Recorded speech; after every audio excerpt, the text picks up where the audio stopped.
There, welcome to those of you who might have joined here on this stream. I'm gonna wait till some people start showing up because otherwise I'll just be talking to myself. Um, I haven't done one of these in a while, and I thought what would be a better topic to choose for a another solo live stream than talking about another list from Timeout film. This time around, it's their picks for the 100 best horror films. But unlike last time, I'm gonna wait a little bit until some more people show up in the stream before I start talking about my thoughts on the list. Um, hey there, DJ. Um, hope you're doing well. I um I got back from work like a couple hours ago, so I'm trying to get into stream mode, so to speak. Get a little bit more energy into my bones. Um, Do I think the Children of the Corn theme is good, and do I feel it's underrated? Do you mean the theme, like the music for Children of the Corn? Um, I don't mind the music; it's fine. I don't know if I would say it's underrated, but it's it's a decent score. But it's also been a long time since I've seen Children of the Corn, so I don't really think I am the best person to be answering that question right now because I don't really remember a lot about the score. As for the film itself, it's one that I don't mind, but I'm not like a super big fan of. I actually liked Children of the Corn 3 better. But it's definitely one of those films that didn't need a franchise, that's for sure. I mean, what are there like 10 Children of the Corn movies? That's way too many Children of the Corn films. Um, hey there, Cole. He's asking my thoughts on Blumhouse remaking Frankenstein and The Wolfman, starring Ryan Gosling. Is Ryan Gosling starring as Frankenstein and the Wolfman in both of these movies? I don't know. I mean, they did the Wolfman already with Benicio del Toro, and that was okay. Frankenstein, they try to do stuff like that with like Victor Frankenstein. I don't know. I don't know about that. Especially since it's Blumhouse, it would be the one behind it. I'm not too sure about that at all. Um, yeah, I might as well put the a link for the list that I'm looking at here in the chat. This is the list of horror films that I'm going to be looking at. Is from Timeout .com. So you got about 6 people here. We'll see if some more people drop by. I know it's like a Thursday night, so it's not like it's a weekend. So I'm not expecting a lot of people. Um, I might as well just get started since there's a few people here. Number 100 is It, the reboot, the 2017 adaptation of the Stephen King novel by Andy Muschietti. Um, I've never really been a big fan of that one. It's one of those movies that I think tried way too hard to be scary and failed miserably. It's got some decent direction by Andy Muschietti, but really nothing that's that impressive to me. Definitely not when it comes to the writing or the performances by the cast, and I think the TV adaptation of it is a lot better. Yeah, I wouldn't put it in my top 100. Definitely not. I don't understand why it's even in the top 100, to be honest. There's a lot of other horror films that are better than the 2017 adaptation of It, but that's just me personally. Also, I never really thought that Bill Skarsgård was that great of a Pennywise. I know the writer here, Alan, says that he's the one that scares you witless, and it's not Tim Curry from the 1990 TV movie. And I disagree wholeheartedly. I think Tim Curry is a lot scarier than Bill Skarsgård. Bill Skarsgård to me was laughable and just trying way too hard to be creepy to the point where it wasn't even believable. And it doesn't help either that he sounds like Winnie the Pooh. Also, the writing of the kids and the characters was a lot better in the TV movie, especially when it comes to certain characters like Mike. Um, yeah, I don't get it. I think that film is incredibly overrated. The 2017 version of it. DJ, I sent Matt an invite. If he joins in at some point, he joins in. Um, he's been really busy lately, and he's not been feeling 100%. So, um, it's one of those things where I'm not necessarily expecting him to drop by tonight, but if he does, cool. I'll catch him up on things. But for the time being, it's just me. Just going solo. Hey there, Jason. Yeah, I'm still making videos. It's a fun thing to do. So I'm not gonna stop anytime soon. Yeah, I agree, Jay. I think it was a swing and a miss. I haven't seen part two, and I heard part two is like even worse. Like to defeat Pennywise by bullying him and calling him a stupid clown, and he turns into like a baby version of himself, which just sounds absolutely ridiculous. So the next film on the list, it is 101. This is confusing. It says the 100 best, but then next up on the list is like Invisible Man from 2020, and it's listed as 101. So I'll just have to change the title of this stream later. Damn it, timeout. But yeah, number 101, the film that I should have started with, is The Invisible Man from 2020. I liked it, but I wouldn't put it in my top 101, let alone top 100 of horror films. I don't think it's that great. It was good though. Had some nice direction by Leigh Whannell, a good performance by Elizabeth Moss.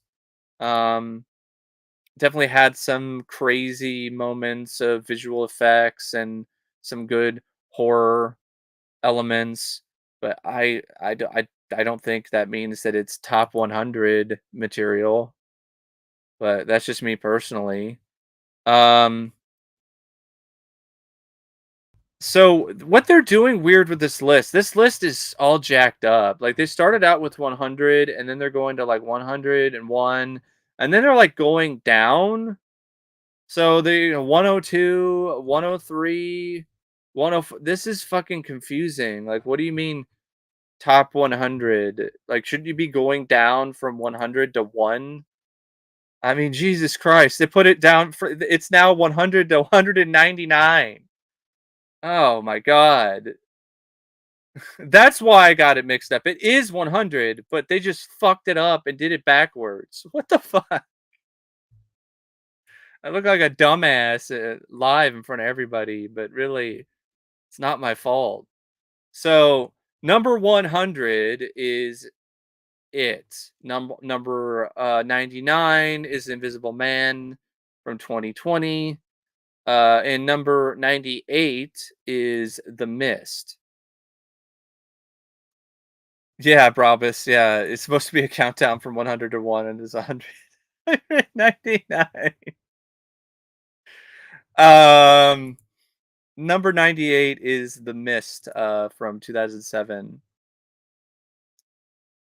That's speaking of Stephen King, Dante.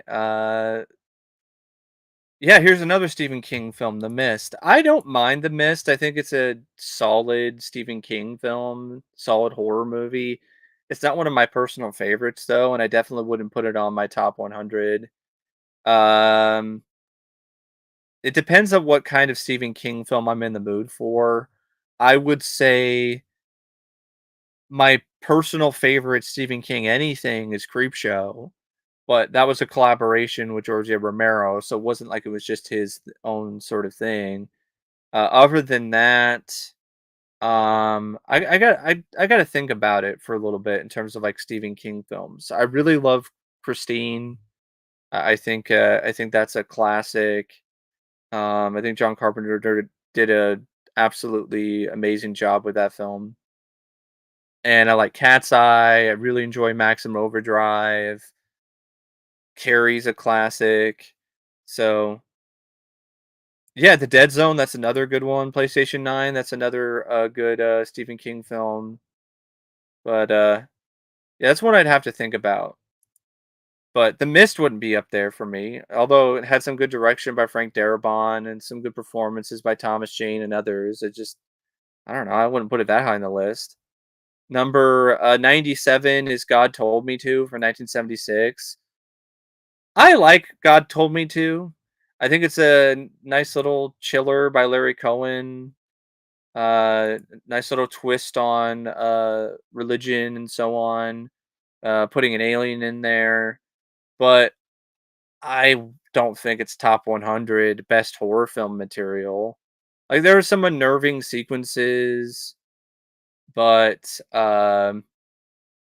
it's one of those things where it's good, but it's not great. I wouldn't put it on a list this high. I definitely would put Cue the Wings Surfing or The Stuff above God Told Me To. I don't really feel that this is Larry Cohen's masterpiece, but that's just me personally. Uh Next on the list, I'm not even going to mention like the numbers anymore cuz that'll just confuse me and confuse the audience. So I'm just going to talk about each film on the list from this point on. Next on the list is Saint Maud from 2020. I saw that film and I did ultimately like it, but it's another one of those films like Invisible Man that I just do not see myself putting on a top 100. I just think that's a little nuts to put Saint Maud in a top 100 list of the best horror films. When in a lot of ways it's more of a psychological drama about the dangers of religious obsession than an actual legitimate horror film. So I don't really feel it belongs on the list. Hey there, Brett. Hope you're doing well. Um, The Shining, that'll definitely be on the list somewhere. So will The Thing. John Carpenter's The Thing. I love that film. It's a great one. Really? Really, Cole? Blumhouse is remaking Christine? I shouldn't be surprised, but no one's gonna do a better job than Carpenter. Just flat out, not a single soul. But yeah, Saint Maud, it's a film I do recommend checking out for the visuals and for, you know, the performance by the lead, Morfred Clark, but I, I wouldn't say that that's a top 100 horror film. That's a stretch. The next one on the list though, I think it belongs. The next one is Re-Animator. Re-Animator is a classic. It's full of gore and a ton of creativity. Great performance by Jeffrey Combs. Good supporting role work by other actors. Um, One of the most memorable scenes of giving head you will ever see in any movie. Yeah, I definitely agree with Reanimator being on the list. I would say it's probably my favorite Stuart Gordon film is Re-Animator. Um, yeah, Brett, I haven't seen Halloween Ends yet, but I will. And folks, I plan on uploading my thoughts on that on Halloween. Halloween is ending, and I thought it would be perfect to upload my thoughts on that film on Halloween. So, hey there, Predmator. Hope you're doing well. As for me, I'm doing fine, doing all right. Just going through this list of horror films. Yeah, DJ. Yeah, they're doing The Exorcist. It's some Exorcist trilogy, and David Gordon Green is working on it. And from what I've heard about Halloween Ends, yeah, it's horrendous. I've heard that it's a fucking mess. So I'm not even I don't really have a lot of hope for Exorcist by Blumhouse, but I didn't have a lot of hope period in the first place because we don't need more Exorcist films, period. Well, that's his opinion. Cool, good for him. I respect and admire the hell out of John Carpenter, despite uh what might be a few disagreements. Um, yeah, the Mutilator. I do need to review that someday. Um, Thanks for bringing that up. I do have that one on Blu-ray as well by Arrow Video. Uh, yeah, Johnny, I did. I started the list. I'll catch you up a little bit. So the numbering is all fucked up because Timeout London goofed. But number 100 is the It reboot or new adaptation from 2017. Number 99 is Invisible Man from 2020. Number 98 is The Mist from 2007. Number 97 is God Told Me To from 1976. And number 96 is, I think it's 96. It could be 95. Sorry. Numbers give me anxiety. Uh, or the next one is Saint Maud, and then after that is Reanimator. So I was just talking about Reanimator. Uh, yeah, yeah, Predator 1408 is. I thought it was pretty good. I think that's a pretty underrated version, underrated one for sure. Just doing something real quick. Yeah, Jacob's Ladder is a fucking classic. I hope it's on this list. Part of me doubts it will be though. I really do doubt it. Oh, that's cool, Boomstick. You got to meet John Kassir. I would love to meet John. Tales from the Crypt is my favorite show. I've been a huge fan of his and that show for most of my life. And yeah, I've heard nothing but good things about um John Kassir. Yeah, it really is. It really is underrated. Reanimator though, it's a classic. It's a horror classic. It's a great, fun B movie with a lot of just out there effects.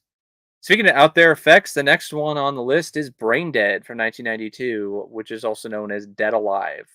Dead Alive is the title I personally prefer, and I love Dead Alive. That would definitely be on my list somewhere. It's a really brilliant mix of horror and comedy from Peter Jackson.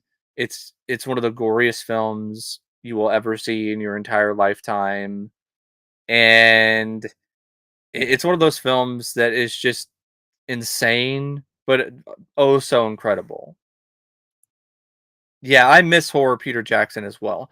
That's the Peter Jackson that I ultimately fell in love with. Like I knew about the Peter Jackson who did King Kong and Lord of the Rings prior to discovering the horror version of him. But once I discovered that version of Peter Jackson, the same guy who did stuff like Meet the Feebles and so on, um, I really was drawn more to that Peter Jackson. It just felt like he was so much more creative, so much more inventive, and just genuinely funny too. He had a great sense of warped humor. Yeah, it is. It is. It's hilarious and super gory. Yeah, and I don't get it either, Boomstick. I don't get why Peter hasn't done um more horror.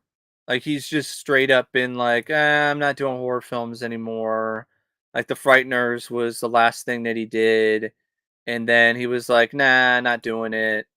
And I think that's just lame. I don't understand why that was the case. I think he could still do it for sure. But I guess he's just not into that anymore.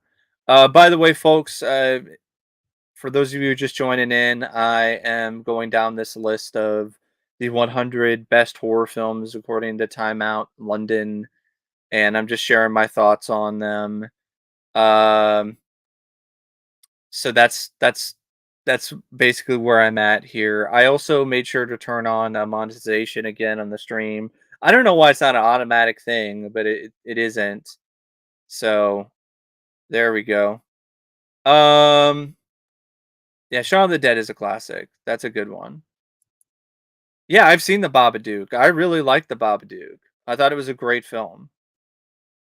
I hope it does show up on this list because it definitely deserves it.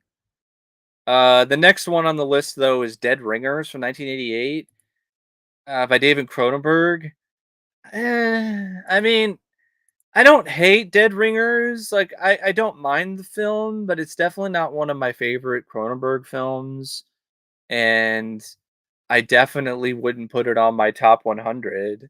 This is another one of those films like there really isn't a lot of horror. Like there's a couple scenes that are unsettling, but Dead Ringers, it's really more of a drama in a lot of ways, like maybe a little bit of a thriller, not much of a horror film, but that's just me personally. Michael, yeah, I did see the trailer for that. It looked fine. It looked decent. Looked like it could be fun. Uh, yeah, Johnny, it actually is. The next review is going to be of Bram Stoker's Dracula, and then I'm going to be reviewing Dracula, the first original living vampire. I think that's what it's called, the Asylum Dracula film. So, yeah, the Fly is a classic as well. I would probably say that's my favorite Cronenberg film. But Videodrome is close as well. Next on the list is Day of the Dead from 1985, not the remake with vegetarian zombies. um, yeah, Day of the Dead. Really like this sequel. I actually like it more than the original Night of the Living Dead. But that's just me personally. I know that'll probably be on the list somewhere, probably pretty high for its influence on the horror genre. But I've never really been a big fan of the original Night of the Living Dead. I actually like the remake from 1999. I mean 1990 more than the original Night of the Living Dead. Day of the Dead, it's a good sequel. Got a cool idea with Bub and so on. Some good gore, some great effects by Tom Savini, a really great villain, some good direction by Romero. Yeah, it's a good pick to be on a list of the top 100. Oh yeah, I also recommend Tucker and Dale versus Evil if you want a good horror comedy. That film was great. Yeah, I mean, I've heard almost unanimously nothing but good things about Terrifier 2. Like it's one of the best slashers in years, and it's one of the best horror films of 2022. And I haven't even seen the first one yet, and I don't know, it just seems like a film that definitely didn't need to be over 2 hours, that's for sure, and that has me very leery of it. Like, why is a slasher film over 2 hours? Like, honestly, how many slashers can you think of, folks, that are over 2 hours? I'm curious. I'm legitimately curious about that.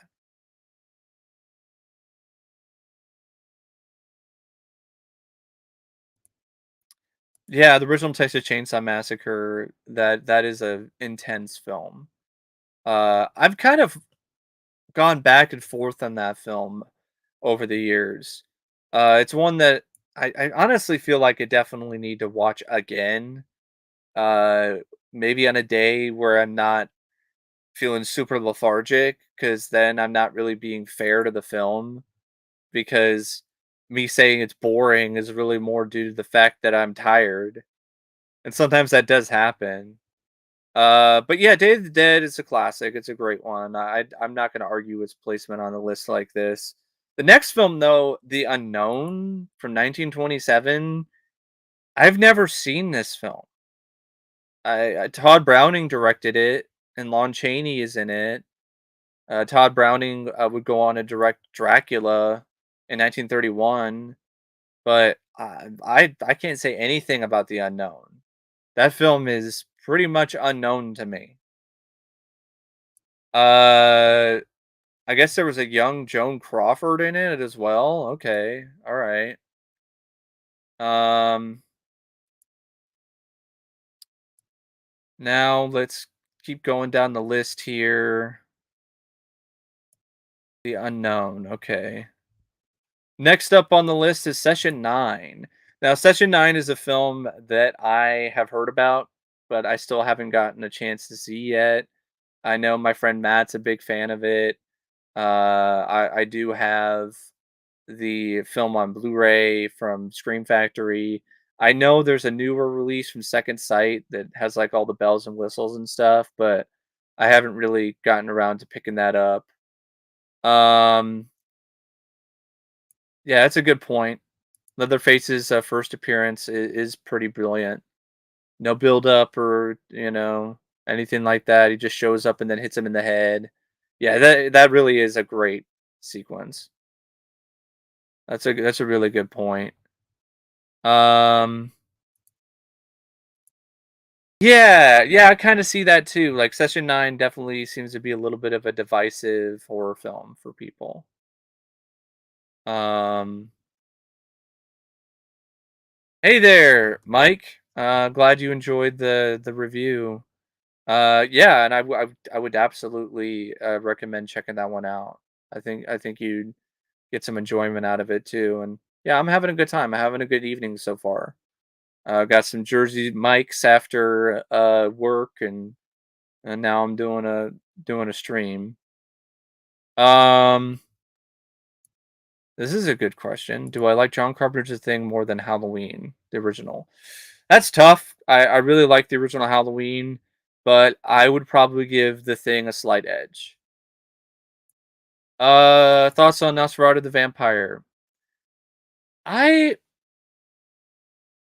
I don't mind that one, but I'm not super big on it. I remember the last time I saw it, I remember it being a little too slow.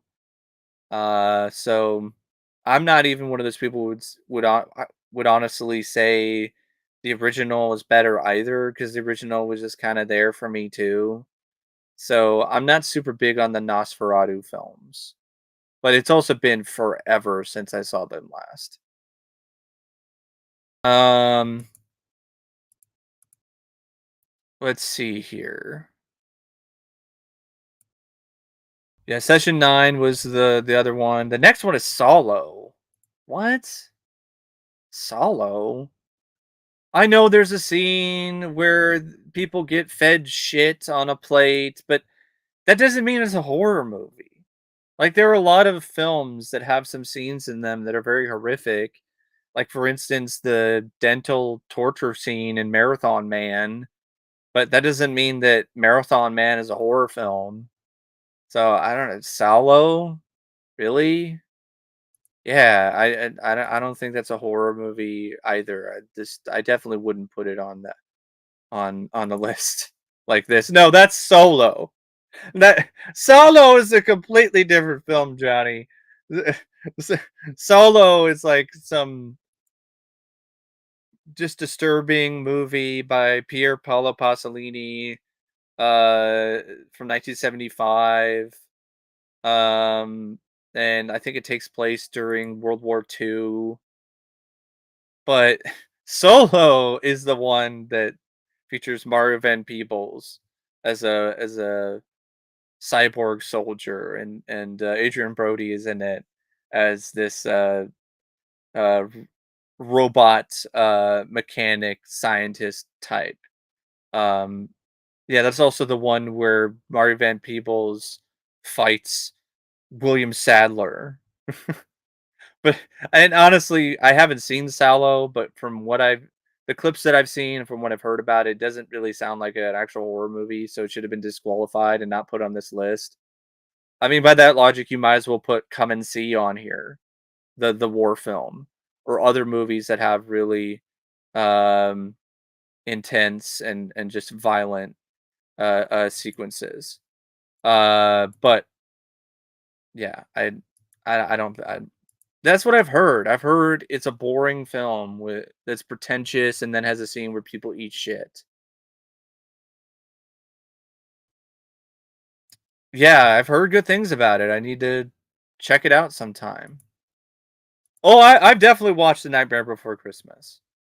Um, I haven't seen it in a long time, but it's a film that I definitely have seen numerous times. I used to watch it quite a bit when I was a kid.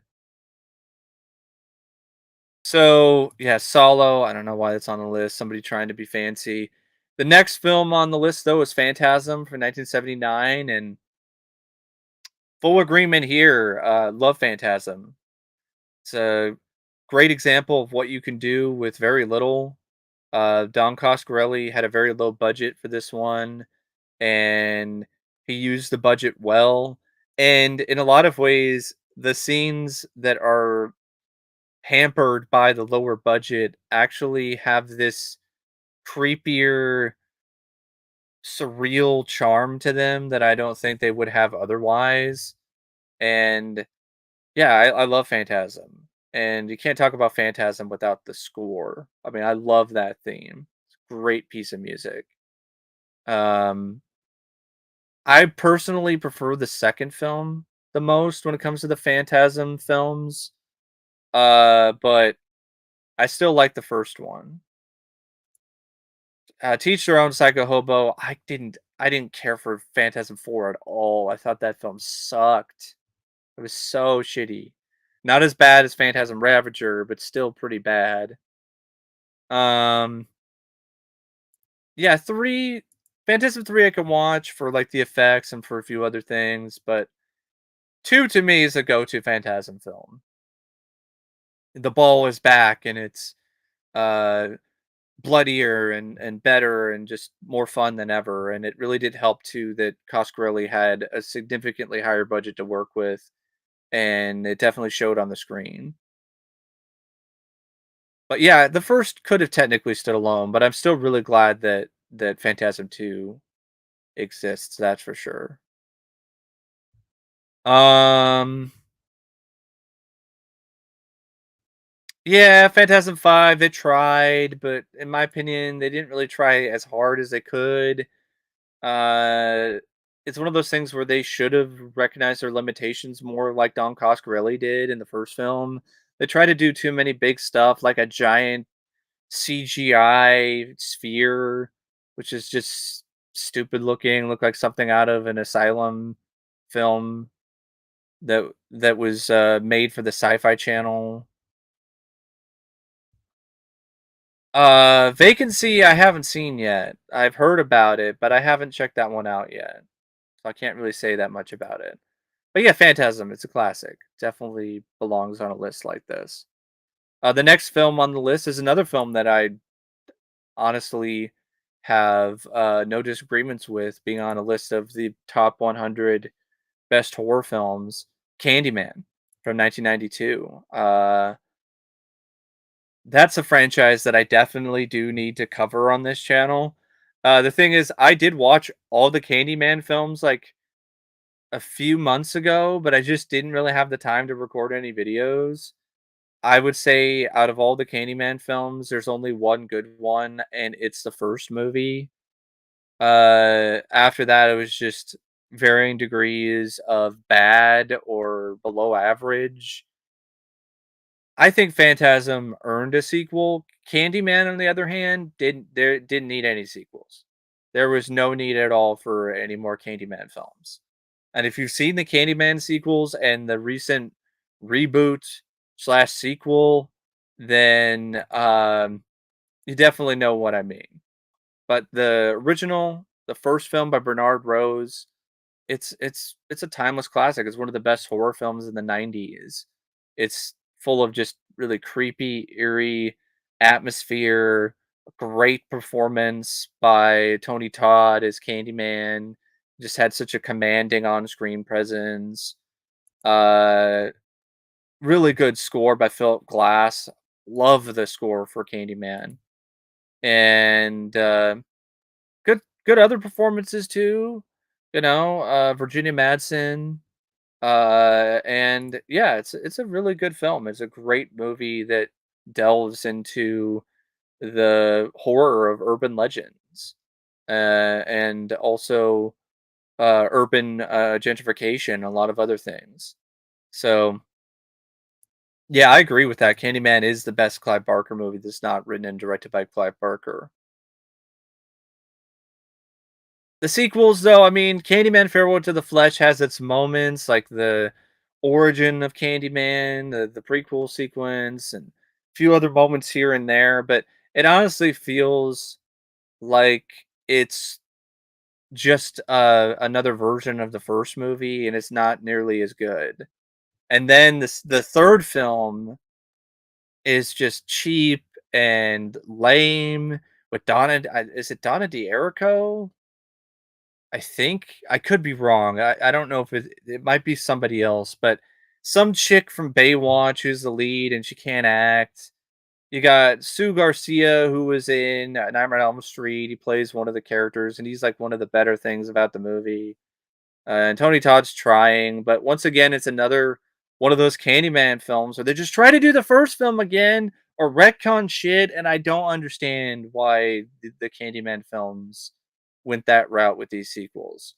And the reboot slash sequel was a woke piece of shit that I did not care for at all. It was boring.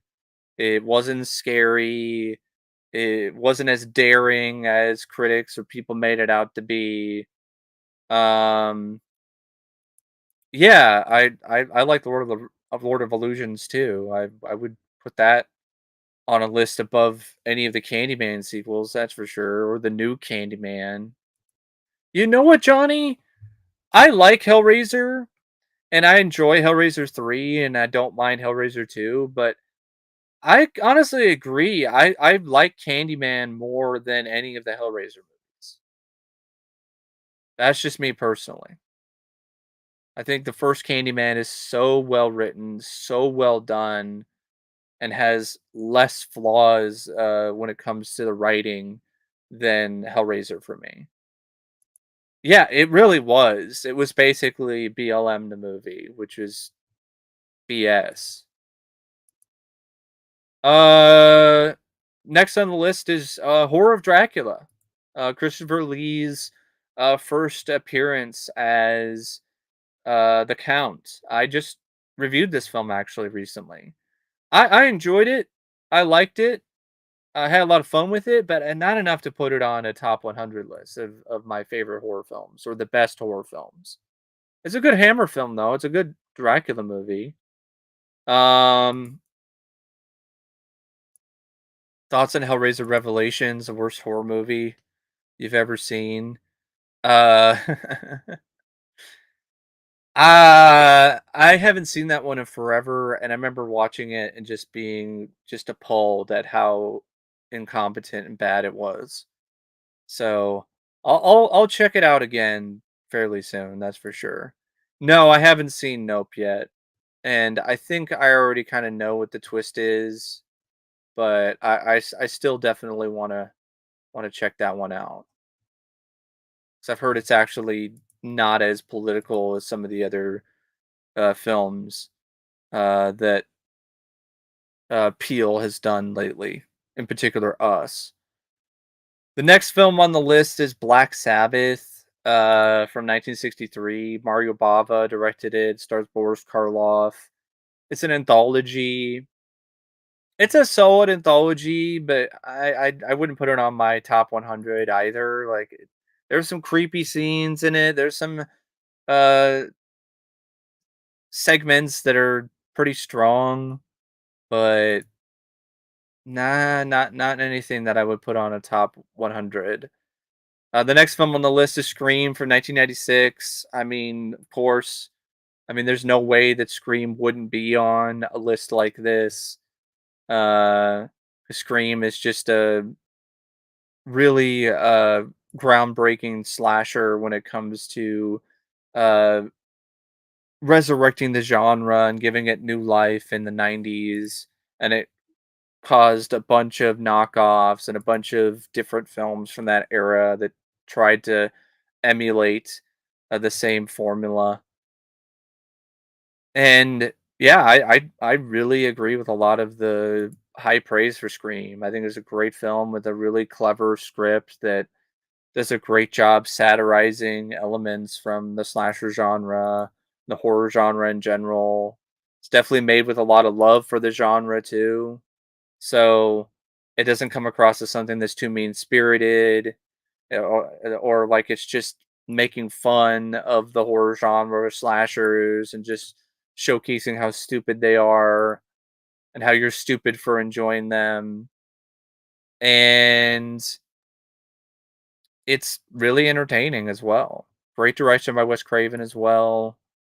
Really good performances by the cast. Uh, I would pick Scream. I really like New Nightmare, but I would give Scream a slight edge over New Nightmare. But I still really enjoy New Nightmare. I think that's a really great Nightmare on Elm Street film. It's really creative and does a lot of cool and unique things with the genre in terms of playing with a lot of meta elements. A lot of ways, it's kind of the precursor to Scream in some ways because it's has a lot of meta uh, humor and so on. Yeah, 21st century horror. Like I'm not super big into it either, Austin. Like there's a few films that I've liked in this particular decade right now, but I think the thing with those is the ones that I really like are in a lot of ways homages or films that kind of tie into the horror genre of that time period, of the time period that I prefer. Like the films that I really enjoy feel like in spirit they are horror films from the 90s or the 80s. So I think that's why the new generation, so to speak, of horror just isn't really on the same level. Um, but there's still some good ones. I mean, Willy's Wonderland, Malignant, Get Out, Antlers, Happy Death Day 1 and 2. I also liked Freaky. I thought that was a fun slasher. Did something creative and new with the body swap thing. Um, and I liked Fresh, which came out earlier this year. Nice little twist on the rom com genre. Oh, of course, Mandy. Yeah, Mandy was magnificent. That was great. Yeah, you definitely need to check that one out, Michael. Mandy is one that I highly recommend. The next film on the list is the original Invasion of the Body Snatchers. I mean, it's fine for the time, but that's more of a sci-fi film. Why is that on this list? I never thought of the original Invasion of the Body Snatchers as a horror movie. That to me is a sci-fi film. There's some horror elements with people getting replaced by clones and whatever, and dealing with the Red Scare around the time. But I just it's not what I would personally consider to be a horror movie. And then the next one on the list, oh god, like the photo they chose was perfect. Florence Pugh sitting on a bed, crying, with some guy trying to console her. The next film on the list is Midsommar. This film can kiss my ass. This film is so fucking overrated. That and Hereditary. Just because there are some elements of subtext and a film was well shot and has some nice cinematography, that doesn't mean it's a fucking masterpiece and it's one of the best horror films of all time. I'm sorry, this is a film where there is a scene where two college uh douche bros, after seeing somebody fall off a cliff and get their heads smashed in with a giant hammer, they start arguing with one another about their fucking theses. It's fucking ridiculous. And there's other moments like that too, where it's just trying way too hard to be subversive to the point where it's just silly. It's fucking silly. There's that whole scene where people are sounding like they're horny seals. It's one of those things where it's like, this is fucking stupid. Guy in a bear suit getting burned at the end. I mean, the Florence Pugh with their sad face, and it then turns from sad to happy and no time flat because her boyfriend got killed and now she's free. Just God, what a piece of shit. Yeah, it felt like a remake of The Wicker Man, but nowhere near as good, nowhere near as compelling, and definitely nowhere near as tense. Yeah, I agree. Yeah, this list was going on. It had some bumps in the road. I mean, Salo and a few other things. Starts off with the adaptation from 2017, and then we got to throw in Midsommar here. Hey, I don't blame you. I don't blame you for turning it off after 30 minutes. Yeah, it's the Wicker Man remake taking itself way too seriously. I'd rather watch the Wicker Man remake. It sucks, but at least it's more entertaining. With Nicolas Cage dressed in a bear suit, smacking people, and then going, not the bees, not the bees. Oh yeah, it probably will. That's another one that's incredibly overrated. The next film on the list is A Quiet Place from 2018. I like The Quiet Place. I saw it in the theater. It was a really cool experience, and I think it has a lot of merits, but it's not so good and so great that I would put it on in a top 100 of the best horror films of all time. Just not for me. Uh, I'm in that group too, Michael. I would rather I will take the '90s It miniseries any day of the week over the new one, or the newer one. Um, I actually bought that recently too, Austin. The Blu-ray of it. Which, speaking of that, if you're a fan of that, there's a documentary that just came out called Pennywise: The Story of It. So give that a shot sometime, if you're a fan of it. No, Insane 87. I haven't seen Terrifier 2 yet. I still haven't even seen the first one. Yeah, I mean that's a good point. A Quiet Place is a film that has the potential to be kind of screwed up by logic issues, but it's still an exciting, fun film. But I wouldn't really place it as like one of the best horror films of all time. And yeah, that's a good point, Boomstick. Like I don't mind some art house horror films either, but a lot of them just tend to be just style and nowhere near as much substance as they think that there is, especially when it comes to characters. Like the writing for characters is so terrible that it makes it so these films are just absolutely sluggish and incredibly hard to sit through. The next film on the list is Ginger Snaps from 2000. That's another film that I like. I like Ginger Snaps. I think it's got some really good highlights. I mean, Emily Perkins, Catherine Isabel, they're a great pair. It's got a fun, subversive script, and it's got some nice direction. Uh, and I like the way that it plays around with the werewolf genre and feels like it's its own kind of thing. But it's not really what I would call a great horror film. It's good and it's fun, but I wouldn't call it a great horror film. Definitely not one of the greatest horror films out there. Well, thanks for dropping by. Anyway, Psycho Hobo, have a good time at work, or at least try to. I know how that is sometimes.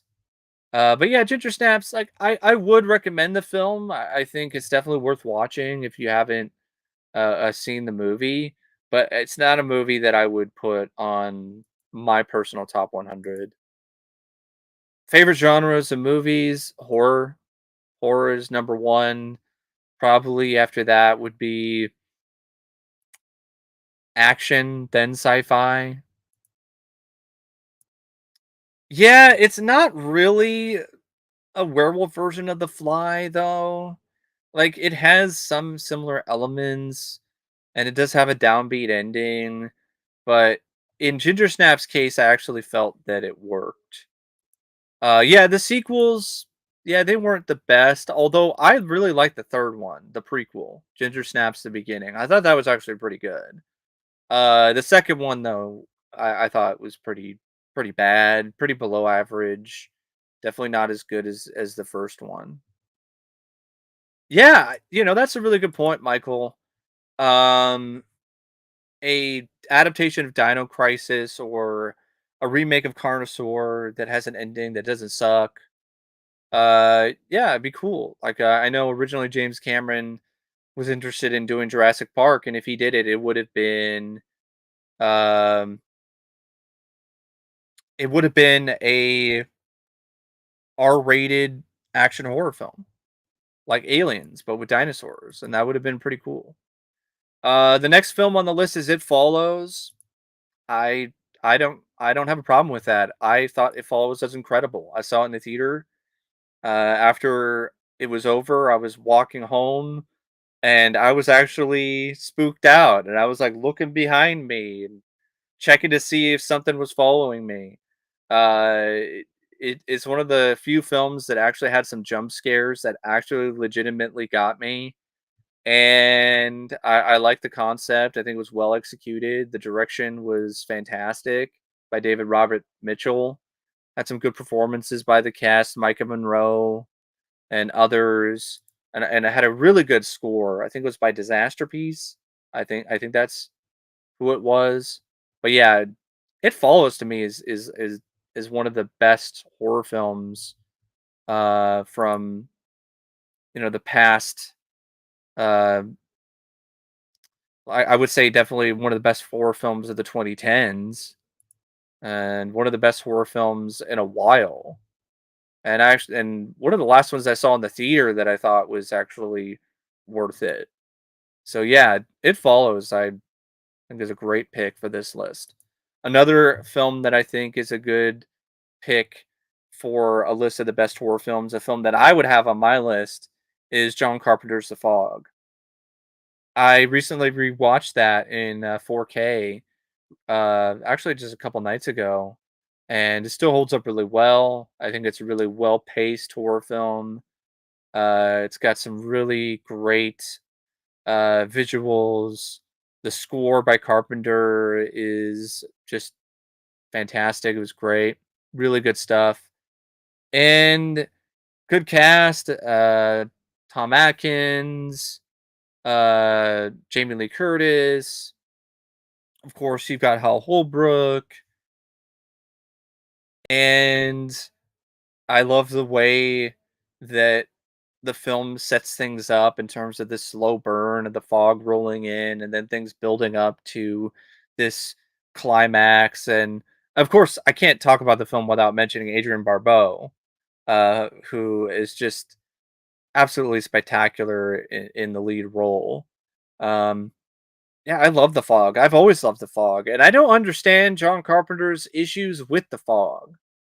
Like he's talked about how the fog is a film that he's not particularly that big of a fan of for whatever reason, and that's a big reason why the remake exists because and his wife at the time wanted to do the fog and do a better job and make the fog into a film that actually worked because they weren't happy with it. I don't understand why John Carpenter and Deborah Hill had such an issue, had such a problem with it. Um, but you know what? Teach their own. But yeah, I love The Fog though. Classic. Love that movie. The remake though can go fuck itself. That film's a piece of shit. Uh, hey there, Jonathan. Um, so after The Fog is Hellraiser, from 1987. I'm fine with it being on a list like this. I prefer Candyman. I would rank Candyman and The Fog higher than Hellraiser, but it's got some really effective moments of dread and horror. And Doug Bradley is really quite the sight to see uh, as Pinhead. And yeah, it's definitely a good pick for a list like this. No Predator, it's a list on Timeout film. I posted the link in the chat a while back. I don't know if anybody has it. Maybe they can share it to you. Share it with you. But yeah, it's a list online. It's not an IMDb list. But yeah, Hellraiser, yeah, it's fine. I think Clive Barker did a good job for his first ever film, and it definitely leaves its mark. Uh, some of the more iconic scenes in horror from the 80s are present in that film. So it's a movie that absolutely has its place on a list like this. The next film was Black Sunday, Mario Bava film featuring Barbara Steele. I actually haven't seen that one yet, so I don't really know what to really say about Black Sunday. So it's one of those things where it's like, I've heard good things about it, but I've never seen it. Um, so I can't really say much about it in terms of whether or not it belongs on a list. Yeah, I have that trilogy set. They're fun. They're fun movies. The third film is way out there, but I kind of like it for that reason. I actually remember liking the third film more than the second movie because of just how out there it is, and of course, it's got Michael Moriarty, who's just a treat.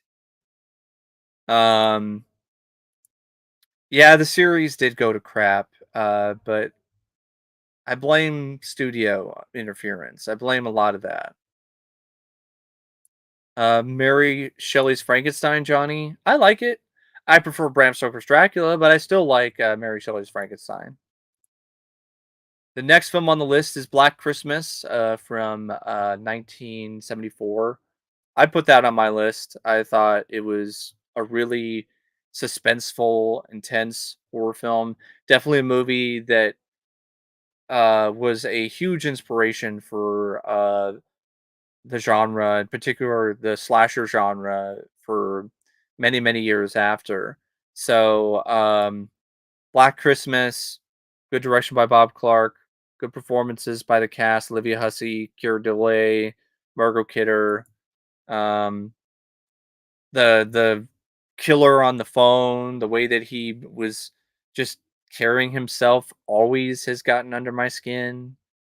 And it's also a film that I have a special place for in my heart because I saw it in the theater with Silent Night, Deadly Night with a friend of mine in North Carolina.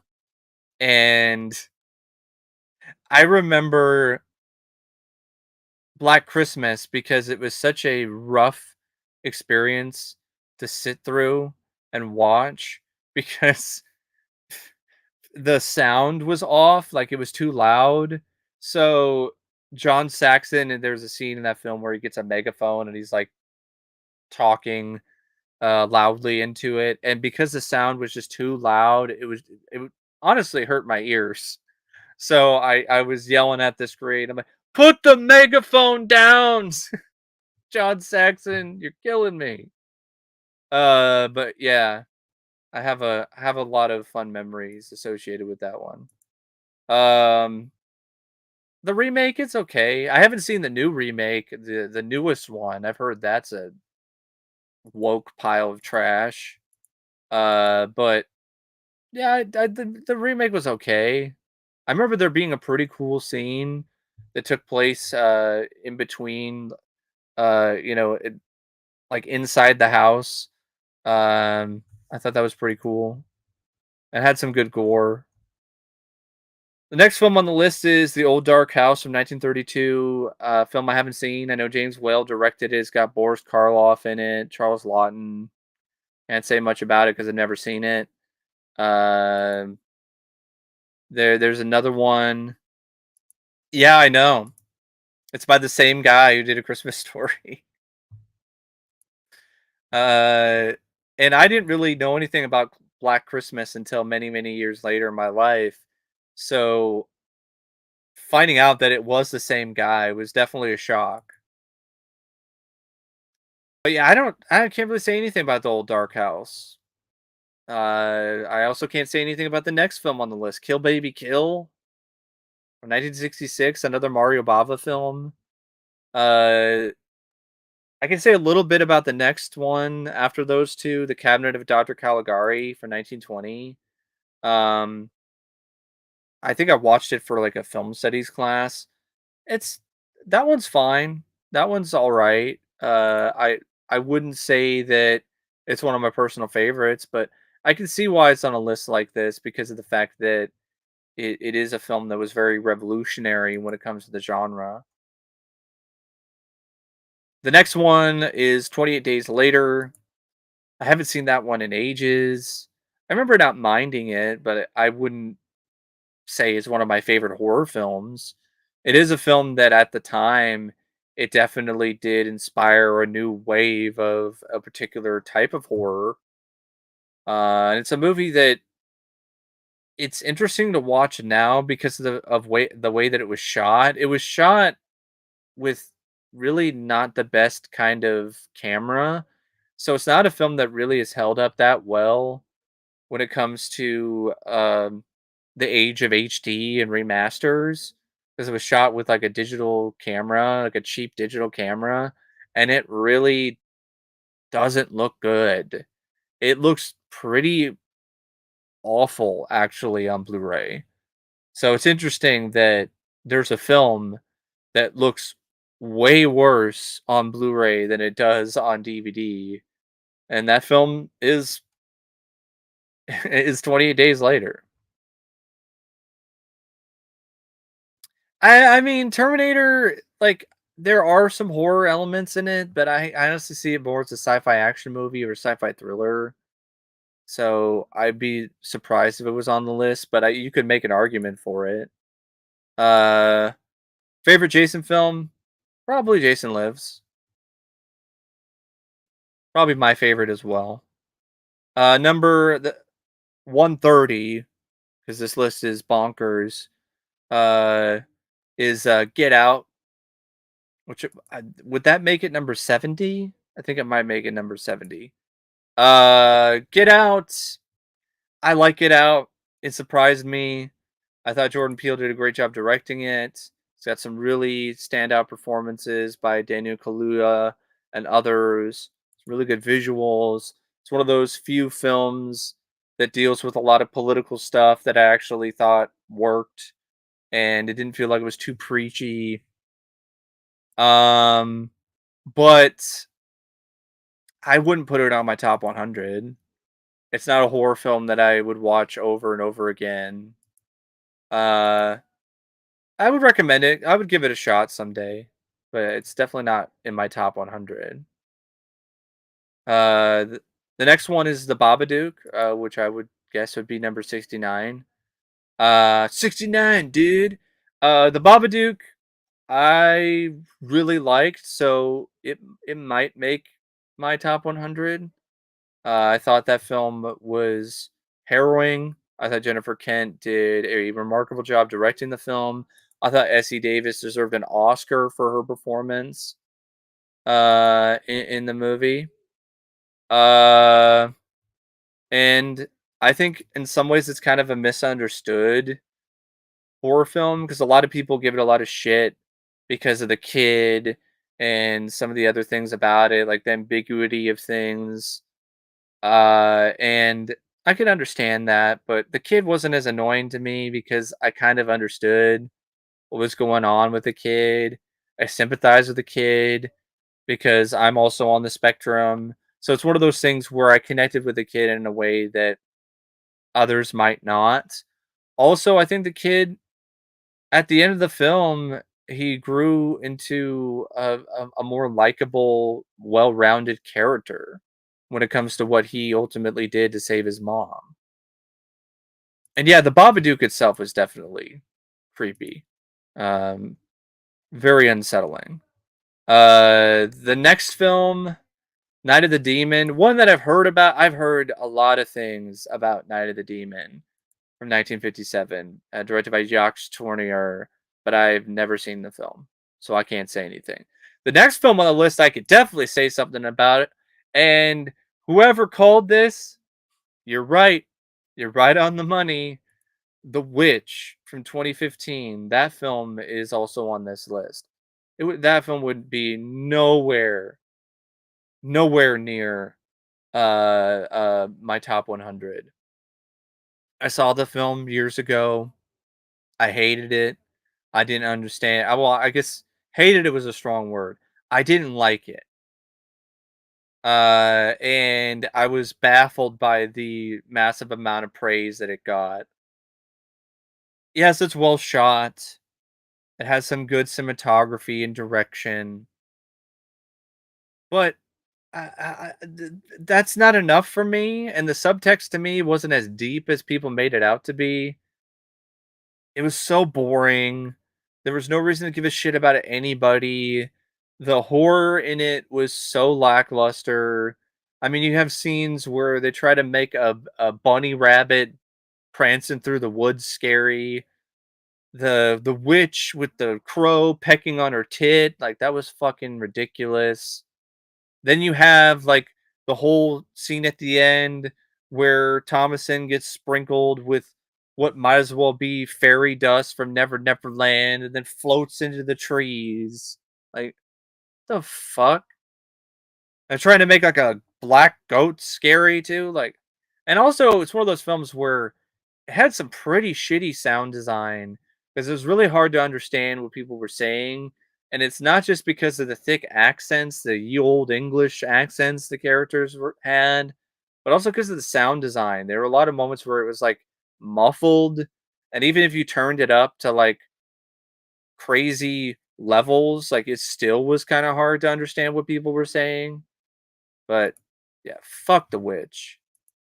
Hey, if you as long as you didn't pay that much for it. For me, I will pay nothing for it. The next film on the list is Switchblade Romance, which is also known as High Tension. That's another one like I don't mind. Directed by Alexandra Aja, but it wouldn't be on my top 100. But it's fine. I mean, it's got some good direction by Aja and some good performances. Has some cool scenes. Yeah, I prefer Warlock over the Vitch too. Yeah, I agree, Jonathan. I thought Mandy was a better film than High Tension. Hey there, Jedi. Hope you're doing well. Um, no, I'm not gonna check out Dawn of the Dead this weekend. I'm pretty much done going out for a bit. Um, I've went out a couple times this month, so I need to kind of hold back on spending money and going out to the theater. But I mean, I saw the Evil Dead trilogy in 35 millimeter and the Blob remake in 35 millimeter, so I think that was money well spent. That's for sure. The next film on the list is Pulse from 2001, a Japanese horror or Korean horror film. I've never seen it, heard about it, but never saw it. The next one is The Beyond from 1981. That would probably be on my list.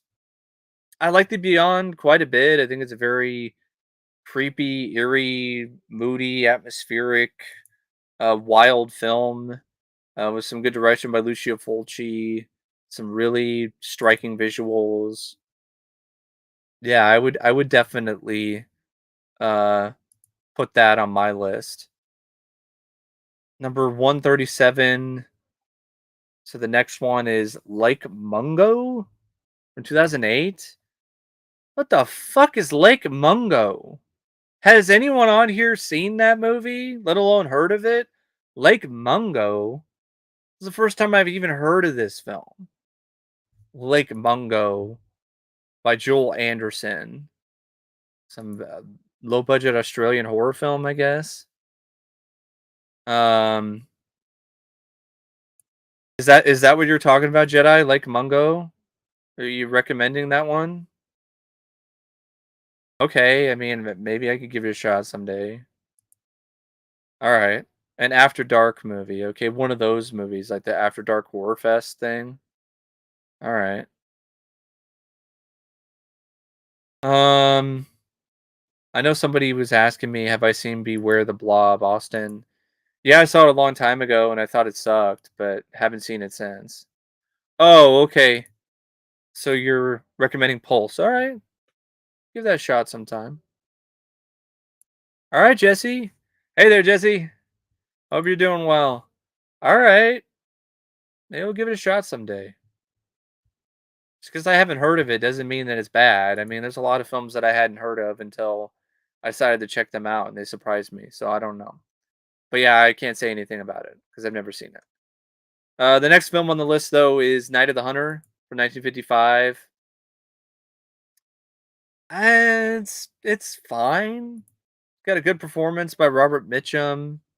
Charles Lawton did a fine job directing it, but it wouldn't be in my top 100. But that's just me personally. Jonathan, yeah, it depends. I would have to look at a list again, but it would definitely be on like a list of like my favorite horror films of the 1980s. You too, Jesse. Hope you have a great Halloween as well. I'll be working Halloween night. Great. Um, but yeah, I can't really say a whole lot about Night of the Hunter because it's been forever since I saw it last, and I don't even remember being that impressed by it. But it's still a good film. I just wouldn't call it great enough to put it on my top 100 at best horror films. Then the next one is Les Diaboliques, which is known as Diabolique, I think. Directed by Henri Georges Clouzot for 1955. Another one that I've heard that isn't even really much of a horror film, so I don't understand why it's even on the list. Because I know it had a remake in America called Diabolique. I think Sharon Stone was in it, and I wouldn't consider that to be a horror film. So why is that on the list? It's just kind of confusing. Yeah, yeah. More of a thriller than a horror movie.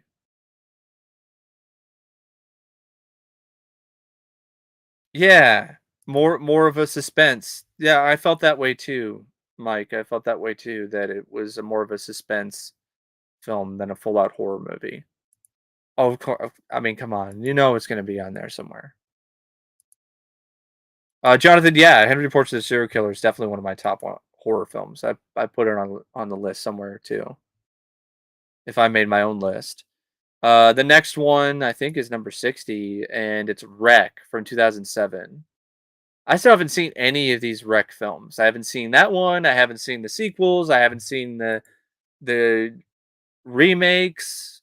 I can't say anything about the Wreck movies. I've heard about them, but I've never seen any of them. They're popular. I mean, they had a lot of sequels, and there's a box set from Scream Factory. I'm kind of curious about getting that box set because I've never seen any of the films, but has to be for the right price. But yeah, I can't say anything about Wreck. I can't say anything about number 59 either, Vampire for 1932, or Cowadon. And Cowadon for 1964, like, from what I've heard about Cowadon, that's not even a horror film. Like, that's a film that's like more of like a fantasy. Like, it has some supernatural ghost elements, but it's more of a samurai fantasy movie than it is a horror film. But okay, so you have Kawadan, which is next on the list, and then after that is The Vanishing from 1988, which is a good one, a good thriller, but not really what I would call a horror movie. That'd be like including Cape Fear on a list of best horror films. And I like Cape Fear with Robert De Niro, but I wouldn't call it like one of the best horror films. Yeah, I'd put Tremors on there. I think Tremors is it is a comedy, but it doesn't mean it's disqualified. Has some really great moments of suspense and some good bits of horror in it. Um, no, they would say it qualifies because it's providing a satire of the horror genre or whatever. Yeah, Tremors is sci-fi, but it's this kind of sci-fi that's so closely tied into horror like Critters that, I honestly feel it's closer to horror than science fiction. You're watching Rob Zombie's Halloween? Man, love hurts. That's all I gotta say. Good luck with that one. Especially the stuff with the young Michael Myers and his trailer trash family. I'm gonna fuck you in your fuck hole, you fucking fuck. God.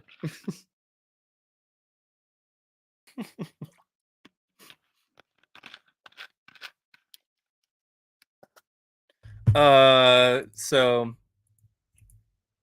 yeah, The Vanishing, it's a good thriller.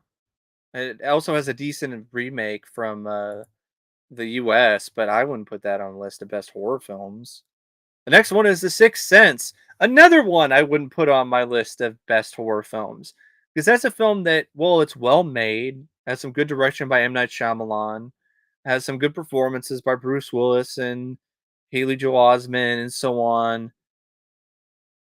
It's not a film to me that really holds up that well when you rewatch it. It's one of those movies where once you get the twist, it's just not anywhere near as strong of a film. So much of the movie relies upon this twist, and when you know the twist already, it's like, yeah, he's dead." "Uh-huh, okay." And it's just one of those things where you just check it out and you watch it for the performances and some of the, uh,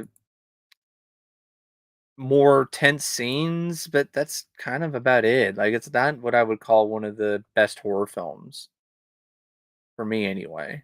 And yeah, it is pretty emotional, but that doesn't mean that you can't have an emotional film with a lot of emotion and not be scary. I mean, The Changeling, for instance, with George C. Scott has a lot of stuff like that, and I thought it was really good.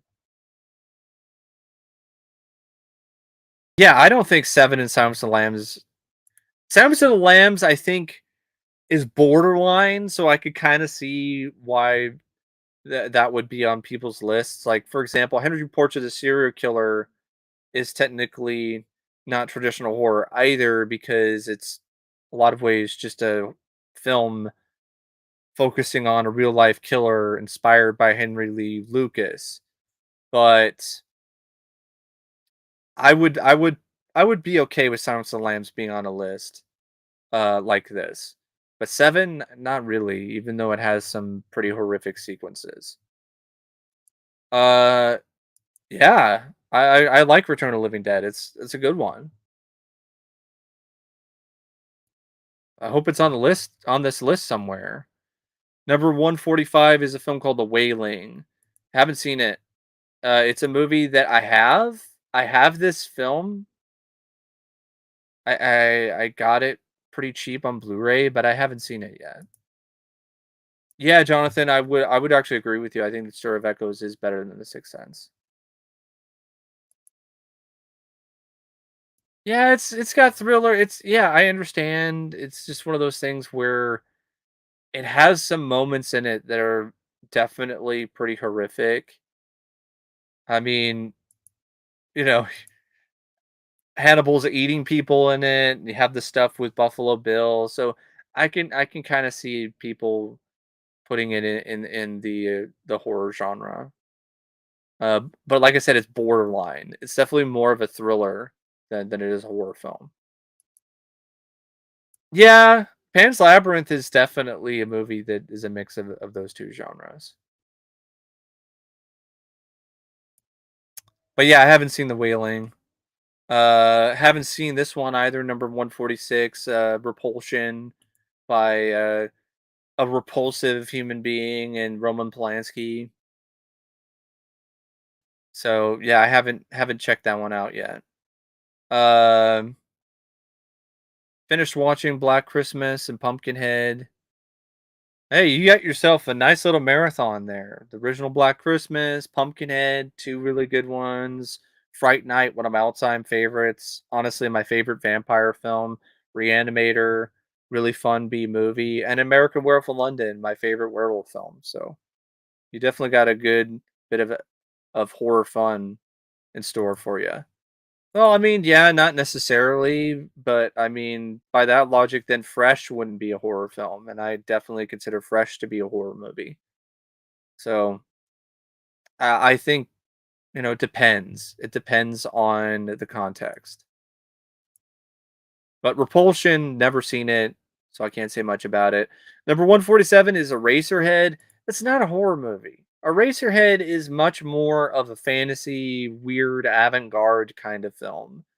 That's cheating. Like, why is Eraserhead on a list of best horror films? Like, there's some creepy imagery in that and some, weird stuff, because it's David Lynch, but that's not a horror movie.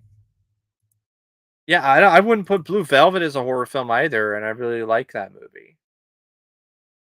Um, but yeah, what? Eraserhead?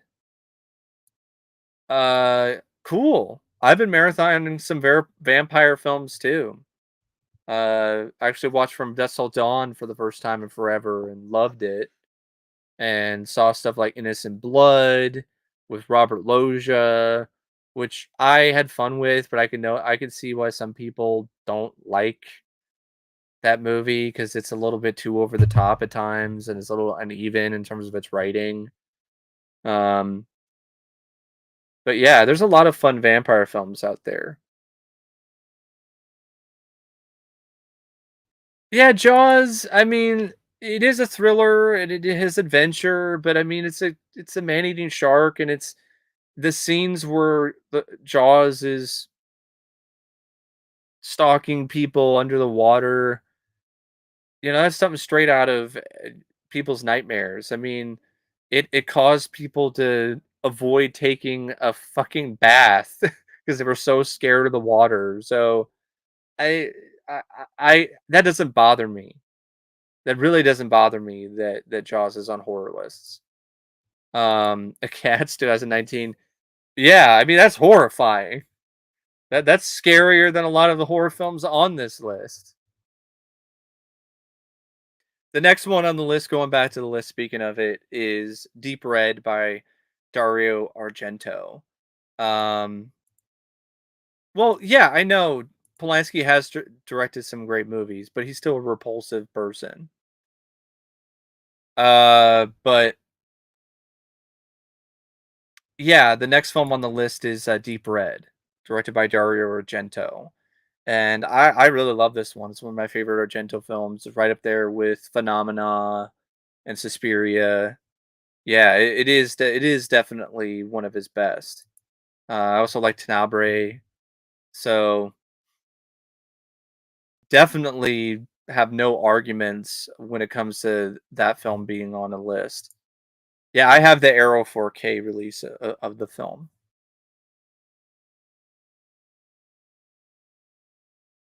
Hey there, Jay. Oh, that's cool. That's cool. Awesome. Have fun. I've seen the original Nightmare on Elm Street in 35 millimeter along with the second film, Freddy's Revenge. I haven't seen Friday the 13th in the theater in any capacity yet, though. You know what, Austin? I didn't really think about that until like saw Deep Red, and then I kind of had the same thought in my head. I was like, "Oh, yeah, I could definitely see where Halloween 2 got some inspiration for Death by Jacuzzi." Um, yeah, Adam, I heard about that. Yeah, there's gonna be From Dusk Till Dawn 4K from Studio Canal, I think, and then nothing's been announced. Nothing's happened since, which sucks. Uh, because the film definitely deserves better. But that being said, the Blu-ray that I have, which is a multi-pack that has the second, third film and a documentary on the making of the first movie, Full Tilt Boogie, I was really surprised by how good the Blu-ray actually looked, since it was something that was on like one disc with like multiple movies on it. But yeah, Deep Red, it's classic. It's a really amazing Argento horror film. The next one though, The Devils by Ken Russell, it's got some crazy imagery in it, but it's not. I wouldn't call it a horror movie. That's like calling Altered States a horror film, even though it has some horrific imagery in it. It's that that's a massive stretch to me.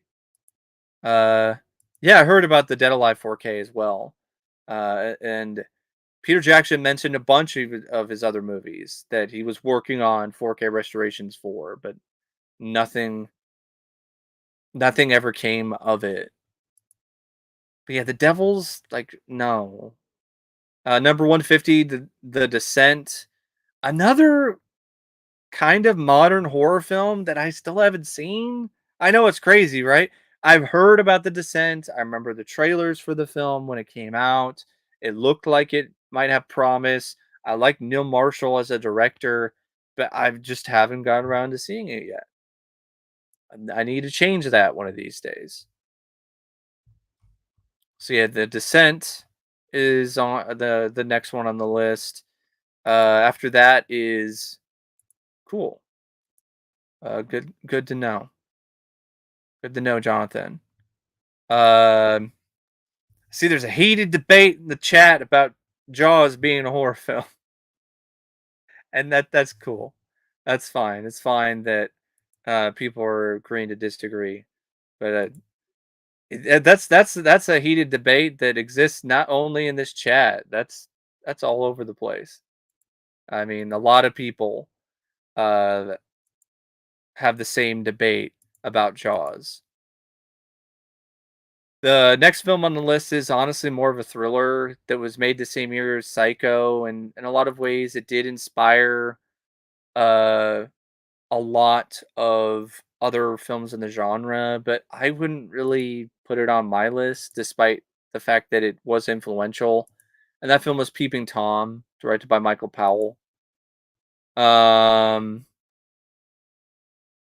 no, Adam, they haven't talked about Creepshow yet, and I hope it's on the list too because it's my favorite all-time favorite horror film as well. Truly is the most fun you'll ever have being scared. It was such a great experience seeing that in the theater in 35 millimeter. In a double feature, by the way, with Cat's Eye.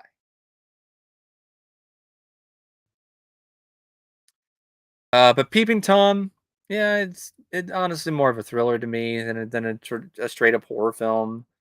But I can see why it's on a list because of its influence. The next one is Ringu.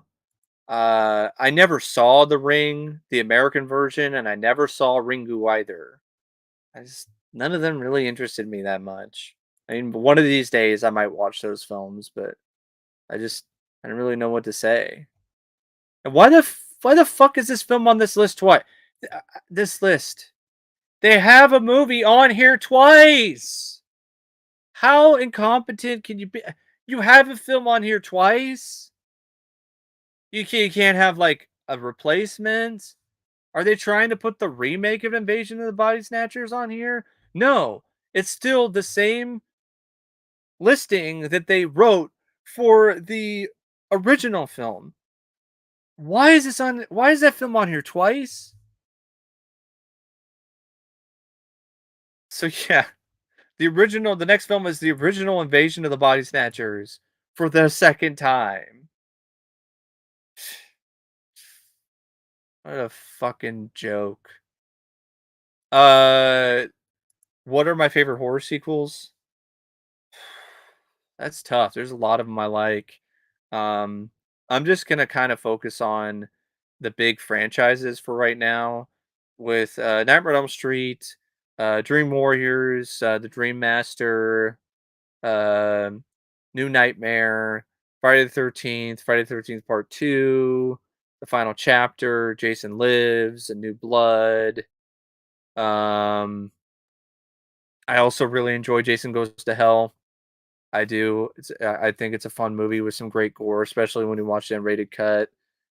Uh, when it comes to like Halloween, Halloween 2, the film directed by Rick Rosenthal, not Rob Zombie's Halloween 2. I love Halloween 3, Season of the Witch. Even though it's not really technically a sequel. It's just a sequel in name only. I like Halloween 4. I don't mind H2O. When it comes to like Hellraiser, I like Hellraiser 3, Hell on Earth. I think it's really underrated. Um, Child's Play, I like Child's Play 3 and Child's Play 2. The other sequels, I'm not really big on, including Bride of Chucky, but I'll take Bride of Chucky out of any of the other sequels that came after it. Um, Texas Chainsaw Massacre, I love Texas Chainsaw Massacre 2. It's actually my favorite of the franchise. Um, but that's kind of where it stops with Texas Chainsaw Massacre movies. Like the only sequel I really like is the second movie in that franchise. But yeah, that's my thoughts on some of my favorite horror sequels. There's a lot. Most of them are from franchises, of course, because that's how you get a sequel. But a lot of them are from the big, uh, well-known horror franchises. And of course, Evil Dead 2. Love that one as well. Yeah, I know. It uh, I think it's still fun. It's a fun movie. And what do you mean by scenes of dialogue that don't make any sense? Like I understood what was going on pretty well, but that's just me. Uh, yeah, Invasion 78. Yeah, I don't maybe they were trying to put it on there, but they fucked up. Also, even though it's a good one, I wouldn't even put that on a list of best horror films because it's a science fiction movie. It's more of a sci-fi film. Dead of Night is the next one. One of the first ever horror anthologies. I think it was like arguably the first horror anthology from 1945. I still haven't checked that one out yet. Definitely need to see that one of these days.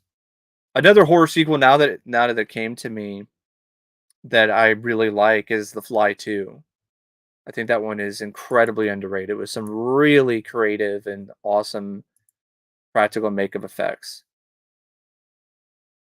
Number 155 is The Others. Really? The Others? The Others? I don't think that belongs anywhere near a list of top 100 horror films. I'm sorry. The Others. Come on. And then you have Silence of the Lambs, which I know there's a heated debate about that one too. Like, is that really a horror film? And I understand it. Like I said, it's a borderline horror movie to me. It's more of a thriller than it is a horror film. He ate the coroner ate Jason's heart because he was possessed, if I remember correctly. The spirit made him eat his heart. That's why that's what happened. Jason Goes to Hell plays fast and loose with a lot of rules and so on. It's Yeah, I don't get why people hate The Fly too either. A lot of the time, the hate is just for the romance, which I admit is not as strong as the romance in The Fly from 1986. But I just I don't think that means that it's a bad film. There are so many other things about it that are really good. Uh, yeah, I wouldn't say that it's better than The Conjuring either. I'm surprised The Conjuring isn't on this list. The Conjuring I thought was really good. I'd put that on a list, like, near the bottom, but it would be on there somewhere. And as much as I like Silence of the Lambs, I probably would not include it on my personal list because it is more of a thriller than it is a horror film. The next film after Silence of the Lambs is The Tenant, another Roman Polanski film. I haven't seen this one, so I can't really say anything about it. I know I have it on DVD somewhere, but I've not seen that film, so I can't say anything. Number 158 is another, which the list is backwards again, folks, for those of you who aren't aware at this point. So the next film on the list is Hour of the Wolf. I think it's number 58. I've never seen this one either. I guess it's directed by Ingmar Bergman and Max von Sydow is in it. Uh, 59, I think. Sorry, math just like I said, math just really fucks with me. I was actually diagnosed with like math anxiety when I was a preteen. So like when I see numbers like this, especially when they're not correct, just messes me up. But I'll just say the next film on the list after Hour of the Wolf is The Devil's Backbone, Guillermo del Toro film. I I like the movie, but I wouldn't put it on my top 100 list. That's just me personally. I actually like Chronos more, but even then, I wouldn't even put that on my list. Hey there, Retro Scotty. Uh, I'm doing all right. I'm doing all right. How do I feel about the Hankins trade? I think it's a good trade. I think the value that Dallas gave up wasn't really a lot. I think Dallas has a definite need when it comes to another guy in the middle of the defensive line to stop the run because we've been getting gashed in the middle of the line way too often. Also, I think he helps have other guys rotate in and out. I think he's going to help spell uh, Osa so he's not getting worn out so much. So I like the trade. I think we should look for maybe a trade for a wide receiver, possibly, because I think that's something that we could honestly use a more explosive option. Because I don't think CeeDee Lamb is actually a number one guy, and it's disappointing, but that really is the case. I thought he would be, but that just hasn't really happened. Um, but yeah, I like the trade. I think it's a good trade. Um, Favorite film of the year so far? I really like The Batman. I loved Fresh. I would have to look at a list again of films of this year. I also liked Elvis. I liked Elvis a lot as well. Worst werewolf movie? Howling 7, New Moon Rising.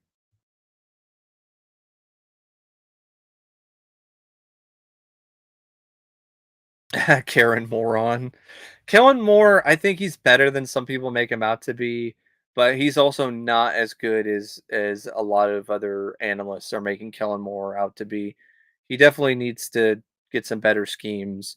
He also needs to really work on his play calling for the run. It was so frustrating in the Lions game watching him do those just ill-advised uh, outside runs with Zeke and Pollard that were telegraphed and went nowhere instead of just running the ball up the middle of the line. Like, why are you giving Zeke a ball on a swing pass essentially? Like Zeke is not what he once was. He's not going to get to the corner as as fast.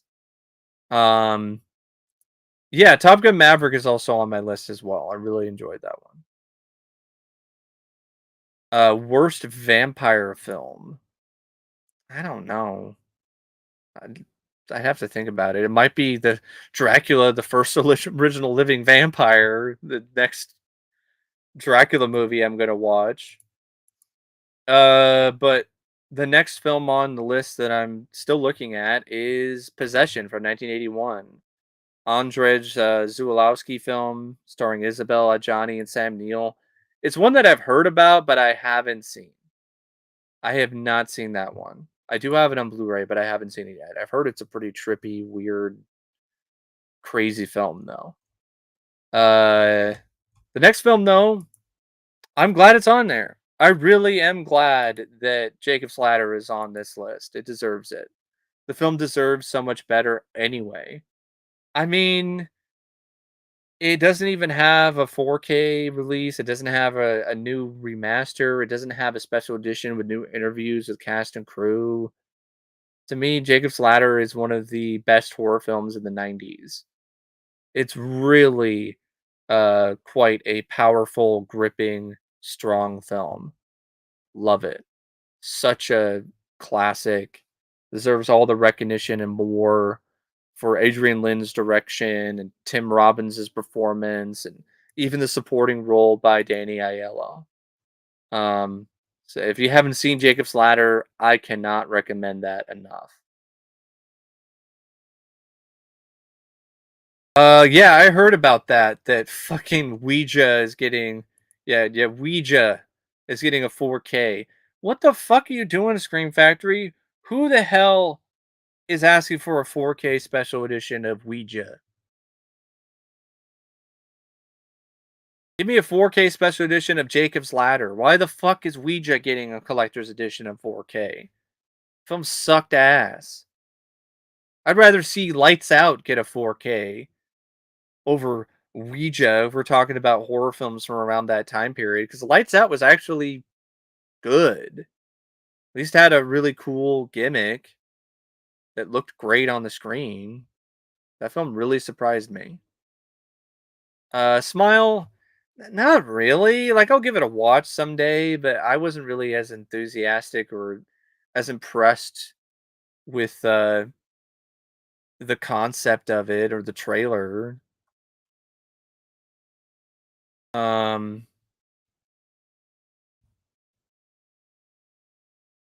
yeah, I've heard the prequel is better, but I mean the first one was so bad. It's not like it would really take a whole lot. Jacob's Ladder was overrated. So many unanswered questions. I agree to disagree, man. Like what unanswered questions? What unanswered questions? What's going on with the Hitcher Blu-ray? They're still working on it. Second Sight, they take a while. They're kind of like Synapse in some ways, where it takes them a little bit longer to to get their releases finished. I think the Hitcher's supposed to come out next year, possibly. Uh, Cygnus, I've never seen the Devilman OVAs, but I did purchase the live action Devilman movie because I got it for like super cheap somewhere, and I was like, this looks like it could be a fun watch. The next film on the list, just to keep going here, is Eyes Without a Face. I've heard about that one, never saw it. Um, then you have Frankenstein from 1931, which I definitely do agree with. I think that's a great classic horror film. I have that media book as well.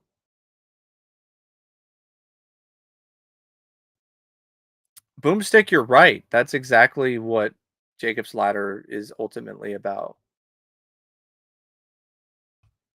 I've heard about the remake. I've heard it's shit. I haven't seen it yet though. But yeah, the original Frankenstein from 1931, classic Boris Karloff.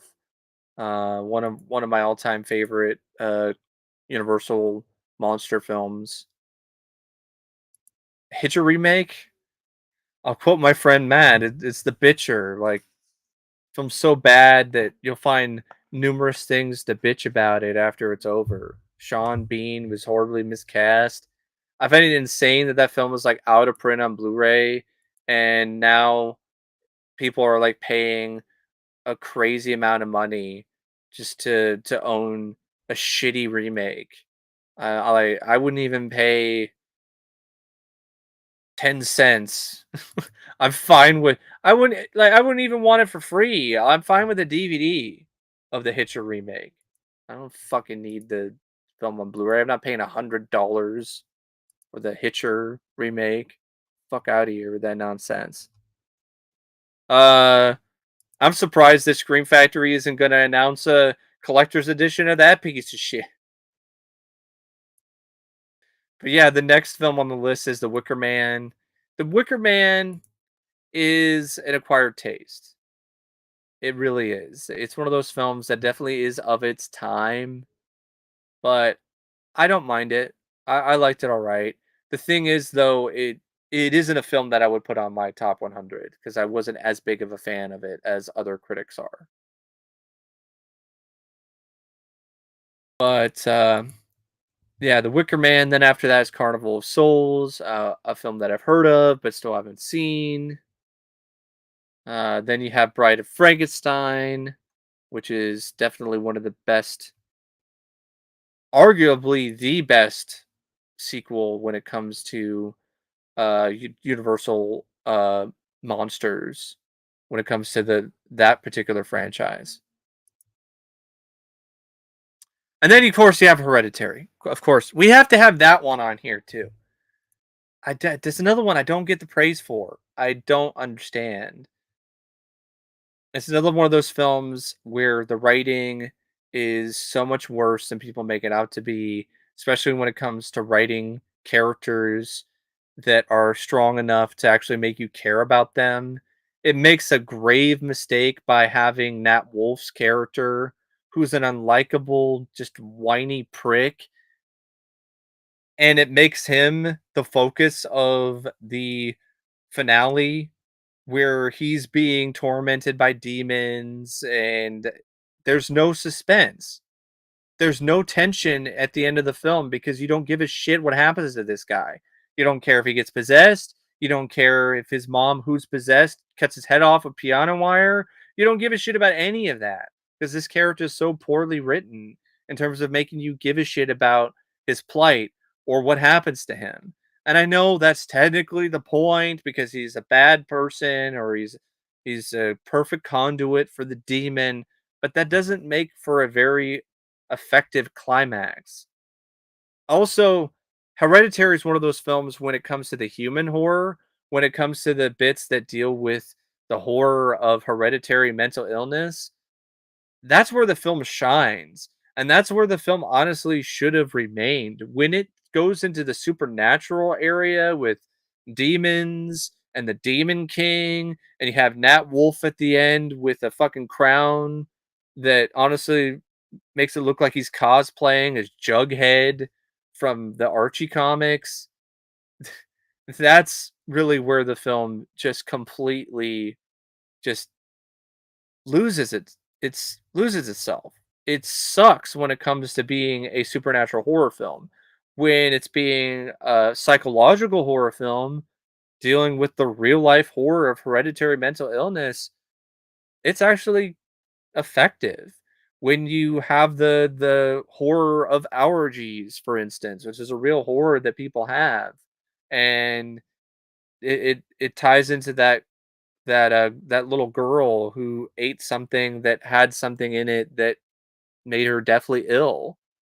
Um, when it's dealing with that stuff, it works. When it's dealing with nightmare scenes and other fucking nonsense, it's just not even anywhere near as effective.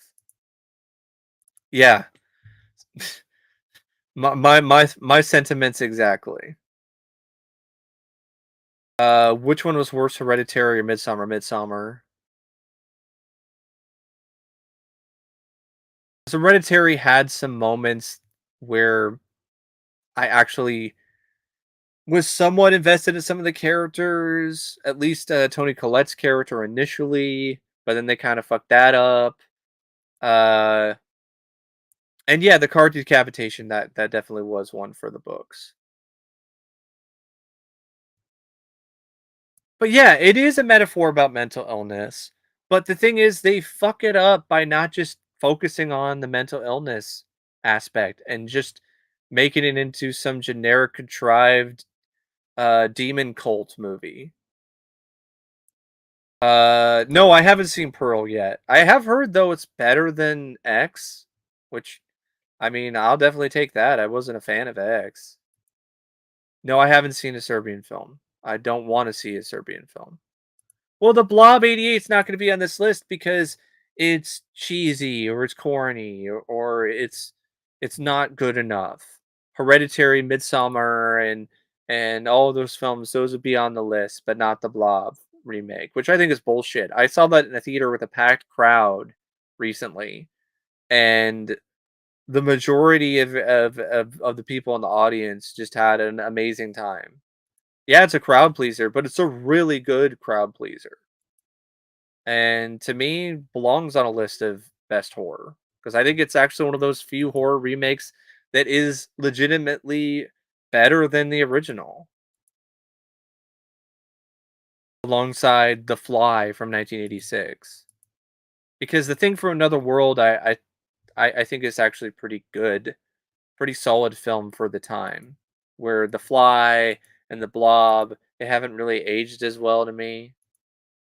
Uh, But yeah, I would put the Blob remake on my list, but it's not gonna be on here. We'll have the original Cat People from 1942, which if we're talking about remakes, I I like the 1982 remake more with Malcolm McDowell and Stasha Kinski. That's just me. And then the next one is Videodrome. I love Videodrome, but is that a horror film? I mean, there's some horrifying imagery in it, but I don't know. It doesn't really, to me, it's more of a sci-fi movie, Videodrome. Definitely has horror elements. But I mean, I I don't know about being straight up horror. I'm glad that they have the Changeling on here. That's the next one after Videodrome. And having Videodrome on here, I mean, I could deal with that compared to some of the other films on this list, like Salo. But the Changeling though, well earned. This is honestly probably my second favorite ghost film after the original Poltergeist. I absolutely adore The Changeling. I think it's a really great example of slow burn horror with really solid direction by Peter Medak. Some really fantastic performances by George C. Scott, Tris Van Devere, and others. And it is easily like one of the most intense, just creepy ghost films that are out there. Like, if you haven't seen The Changeling, I highly recommend uh checking that one out, especially for the horror season.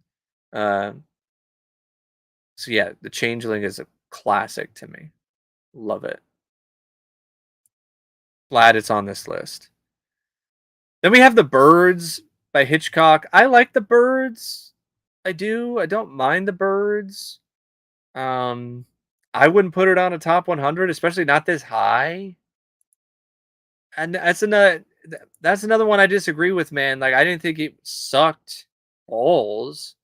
It wasn't scary, but neither was the original Village of the Damned to me. I didn't really think the Village of the Damned remake was really trying to be that scary. It really seemed like a film that was trying more to be kind of like an action sci-fi thriller kind of thing. I didn't think it sucked balls. I actually think it's kind of underrated, but that's just me personally. Retro. I don't know. I think the more recent copies were fixed. I know there's a 4K coming out from Severin. I believe that's who's doing it. But I have the second sight Blu-ray, the limited edition box set, and I'm honestly fine with that. Yeah, I thought it was pretty decent for Christopher Reeve's performance, at least. Definitely seen worse remakes. Um, but yeah, after the Birds. I wish the Burbs was on here. I love that movie. That's a fun horror film. Definitely a comedy. Definitely more of a comedy, but it's still a film that I highly enjoy. I actually saw that in the theater with Joe Dante in attendance. I actually asked him a question about inner space, and he was really happy to hear somebody uh, talk about that film. Monoval, it's okay. Better late than never. We're talking about a list of the 100 best horror films of all time to scare you senseless from Timeout, London. Um,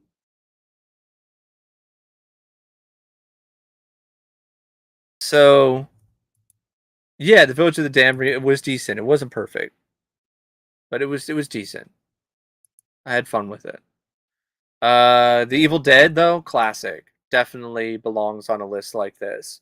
It was a lot of fun watching it with an audience in the theater, 35 millimeter, because it just added a different layer to the experience of watching The Evil Dead. Is that film was always like a grindhouse movie because it was a low budget film made by a bunch of guys who were college students. They decided to make a movie, and it was just a really cool experience to see that in theater with all the dirt, the scratches, and it was cool. Yeah, I like Evil Dead too. Dead by Dawn, I would say out of the trilogy, that is my favorite. But I still really like the first film.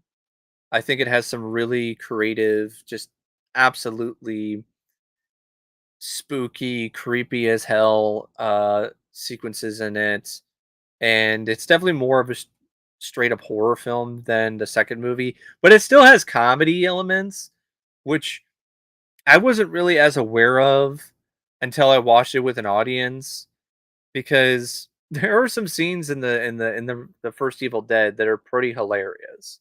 I think some of it is really not necessarily due to the script or the plot. It's really due to how bad some of the acting is. But it's still a very fun and enjoyable horror film. Yeah, Intruder would be a fun crowd pleaser for sure. I liked Intruder quite a bit until the ending. I hate the ending for that film. It really hurts the film a lot for me. But I still enjoy Intruder despite that fact. Yeah, Evil Dead definitely belongs on a list like this. After the Evil Dead on this list is the Blair Witch Project, film that I wasn't too keen on when I first saw it when I was young. I was like a teenager. Um, yeah, Jonathan, it is on the list. It was further up. Re-Animator. But after I watched the Blair Witch Project recently, I really liked it. I thought it was quite spooky, had some genuinely creepy moments in it, and had some good performances. It felt very genuine, and I liked the way that it was directed, the way that it was edited. It actually did feel like a legitimate sort of found footage film. Like it felt kind of real at times. So yeah, I really liked the Blair Witch Project. I thought it was a great example of what you can do with very little in terms of a budget or with what's on the screen. Really left a lot of things up to your imagination, and felt that that was definitely where a lot of the most effective horror came from. Yeah, I agree. It is a little more underrated. It is kind of, despite the fact that it's a film that got a lot of acclaim and recognition when it came out, uh, it isn't discussed as much as you might think, and it doesn't even have like a collector's edition on Blu-ray or anything. Like you would think that this film would get like a new uh Blu-ray from like Arrow Video or Scream Factory with new interviews with cast and crew and or a feature-length documentary, but for some reason it hasn't happened with the Blair Witch Project. The next film after the Blair Witch Project, if I could speak, is Poltergeist, the original. Would definitely be on my list, that's for sure. I love Poltergeist. It's one of my favorite films. I don't necessarily care who directed it, whether it was Steven Spielberg part time or Toby Hooper. Whoever directed it did a bang up job. I think it has some really standout performances by Joe Beth Williams, Craig T. Nelson, and Heather O'Rourke. Great visual effects by Richard Edlund, and just an absolute thrill ride. Love it. Highly recommended. Audible, go check it out. Go check out Poltergeist sometime. No need, no reason to feel ashamed or anything. Um, but yeah, love Poltergeist. Looks great in 4K too. Would have been nice to have seen more features, but that'll never happen because it's Steven Spielberg, and I don't want to go on that whole tangent again. I'll just say this: Spielberg and his lawyers are the reason we don't have a proper special edition of Poltergeist. I think it's because he did direct some of the film, and it was during a time period where he legally wasn't allowed to because of the Directors Guild and the rules. So he doesn't want to get in trouble. Whatever.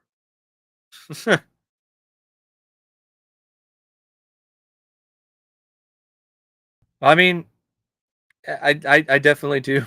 I definitely do believe that he directed more of it than people say Toby did.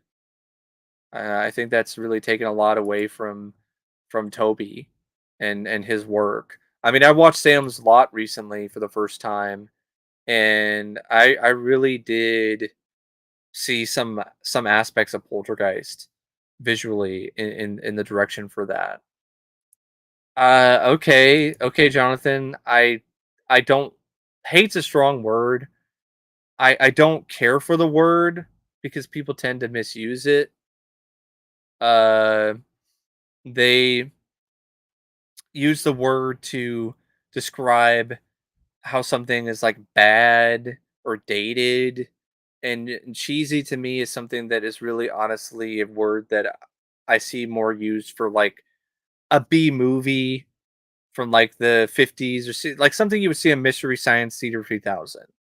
Like that's the kind of thing that I think should be called cheesy, not the 1990 Ninja Turtles film, for instance, or people saying that the thing from 1982 is cheesy, that kind of stuff. That's why I'm not a fan of that word because it's misused often. The next film on this list is The Omen for 1976. I like The Omen, but I don't love it. I've never loved The Omen. Like I like the movie. it's solid, but I don't love the film. Actually, I like The Omen 2 more than the first film. But even then, I only like that in an above average way. So it's not, it wouldn't be on my list, but I can see why, people would put it on their list, that's for sure. The Omen. But yeah, it's not one of my personal favorites. I actually like the documentary, The Omen Legacy, about the Omen films more than the Omen itself. I know I should be careful though, because last time, because I did Omen reviews a long time ago, and I remember a comment that I got from some guy on my review of the Omen, where where the guy flat out said that he would curb stomp my face in because I just thought The Omen was okay.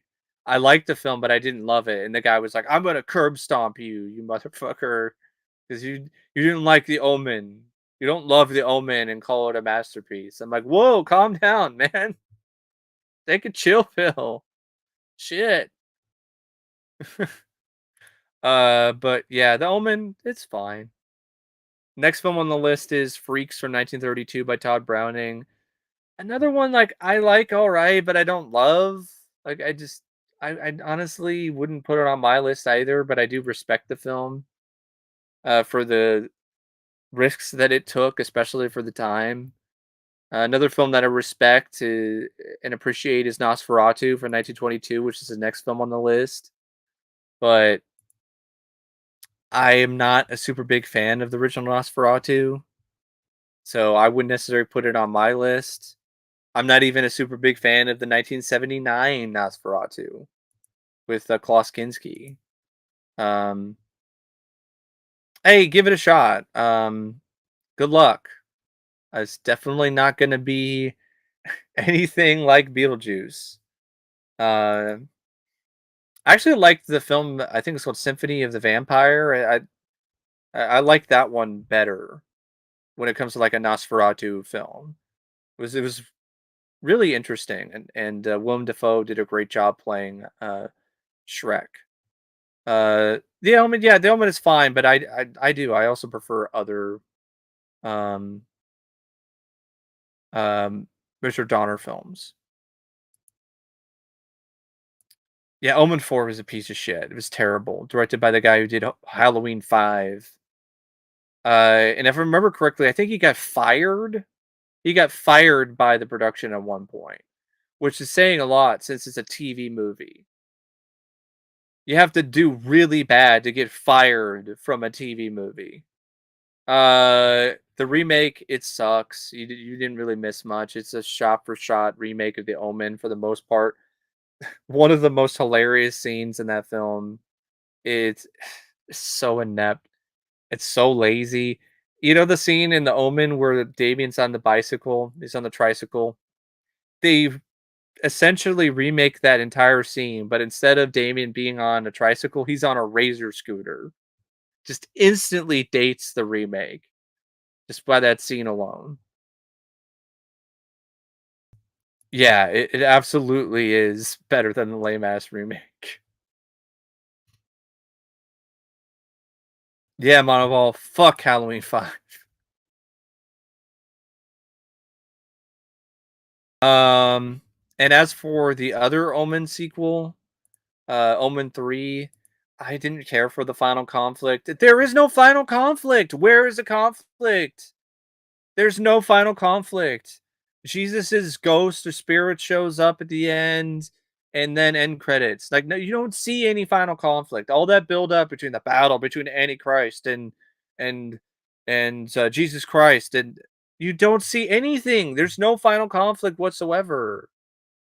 And then you have the stuff with the monks who were supposed to take out the Antichrist with these like 7 knives of Megiddo or some shit, and they fail in just laughable, silly ass ways, like they're the Three Stooges. But I mean, Sam Neill, he was definitely trying. That's for sure. But he can't save the film to me. Yeah, it was better than 4, but I didn't even think it was okay. I thought it sucked. Um, but, yeah. Um, Omen films, not as big, on them, but, I'd rather watch some of the Omen films than some of the more modern horror movies, that's for sure. Definitely the Omen 2, which I think is very underrated. Damien, Omen 2. Fright Night. I hope Fright Night is on this list. It probably won't be. It should, because it's a really fun horror film. I wouldn't really say it's a homage to vampire films of the 30s. I always felt Fright Night was more of a homage to the Hammer horror films, because Peter Vincent himself is very much like uh, um, Peter Cushing's Van Helsing. Retro, yeah, on Halloween. Mark your calendars, because when Halloween ends, I will also be tackling Halloween Ends. Um, well, of yeah, retro. Yeah, I remember Lance Henriksen was supposed to have more of a role. Although what he did have in there was good. Did I like the twist? It was fine. I honestly think if they were gonna do that twist, I think they could have had maybe a little bit better actor. I mean, I'm not saying that the actor they chose was a bad actor. It just felt like he wasn't that intimidating. So I feel that they could, if they were gonna have that twist, I think they could have done a better job in terms of the casting to have somebody that can be the unassuming guy who you wouldn't expect, but then also be able to turn on a dime and be legitimately an intimidating threat. But I didn't really feel that the actor in The Lost Boys really had that ability. No, of course not. None of the Friday the 13th films are going to be on this list because those are just cheap, lazy slasher films with no redeeming artistic value. Um, the next film after Nosferatu, though, is The Haunting from 1963. I really enjoy this film. I think it's a really effective, old school, black and white haunted house film with some really tense, nail biting moments of suspense. Good direction by Robert Wise, good performances by the cast, great sound design. Definitely one of those old school sort of films that I definitely do recommend. It's a hell of a lot better than the remake, which is absolutely 100% laughable crap. I agree with you, Robus, definitely. Edward Herman, he was okay, but maybe it's because I grew up watching Richie Rich, so anytime I see him, I just think of Richie Rich's dad, and it's kind of hard for me to really see him as the king vampire. Hey, it's cool. I mean, it's a film that is kind of, at least nowadays, for like a lot of new fans of horror, it is has honestly fallen in between the cracks. Yeah, it's a classic. Another old school haunted house film I would recommend is The Legend of Hell House. Yeah, I know it was way before Richie Rich. I didn't really grow up watching The Lost Boys like other people did. I didn't really watch The Lost Boys until later on in my life. The next film on the list is Audition. From 1999 for Takashi Mike. I've never really been a big fan of Audition. Like, I know it was in the list of 101 most unheralded horror films from Fangoria, but I wasn't really that impressed by Audition. Like, it had some creepy scenes, but I didn't really find it to be as much of a masterpiece as other people did.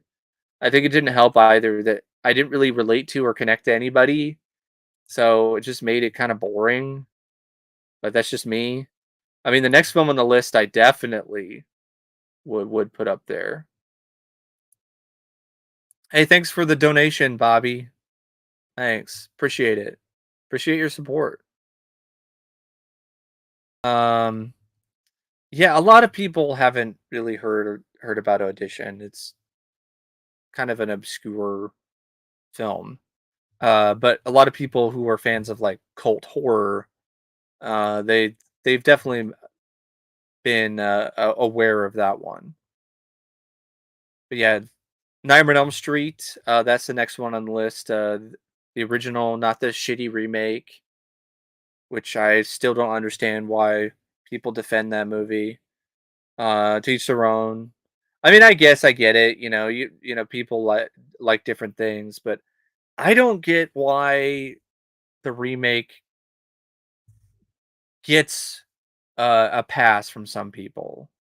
That's the thing that I don't get because it's just a lazy, half-ass piece of shit with a director who's an asshole who told people who didn't like the movie to go outside and touch grass.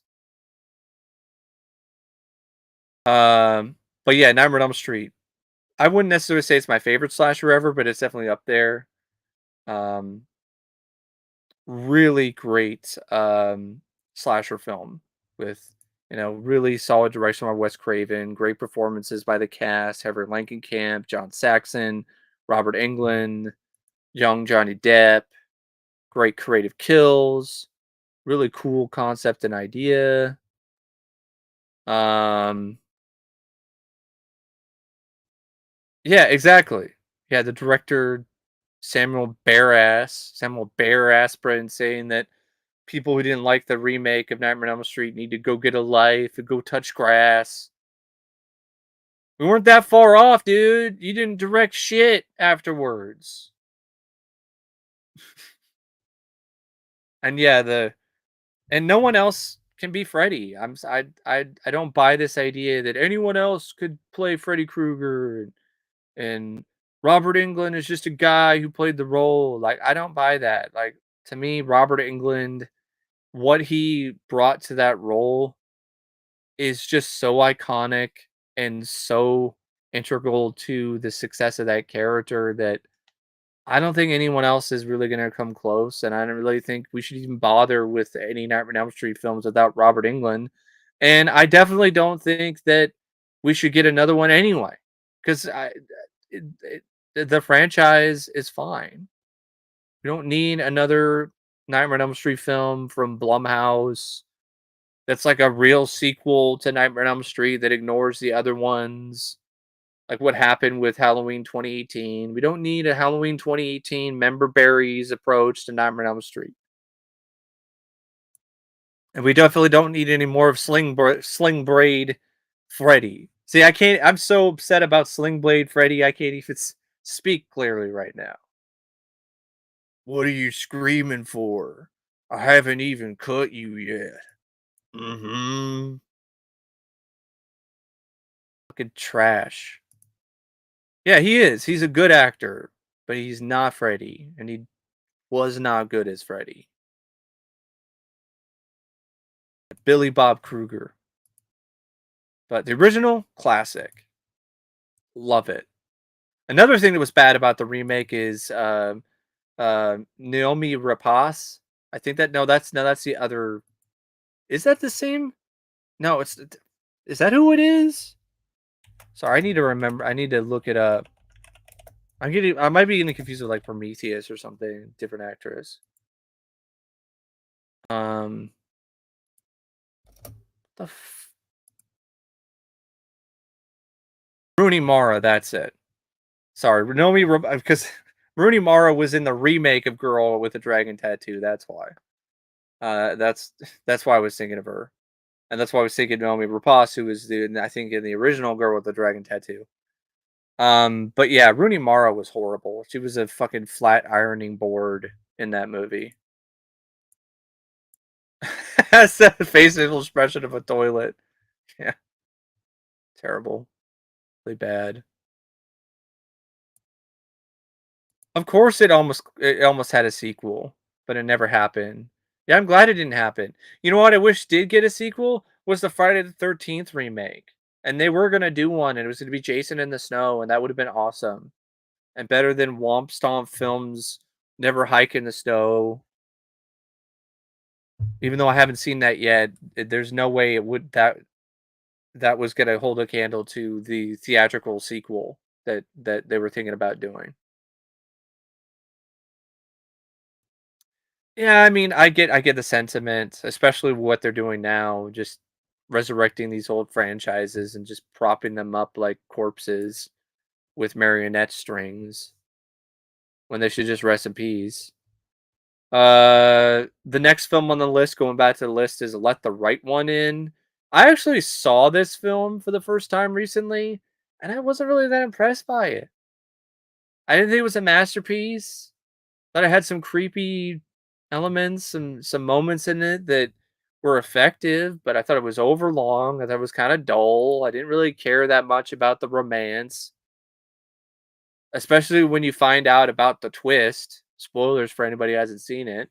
That the girl isn't even actually a girl. It was some boy who was mutilated, I guess, and castrated.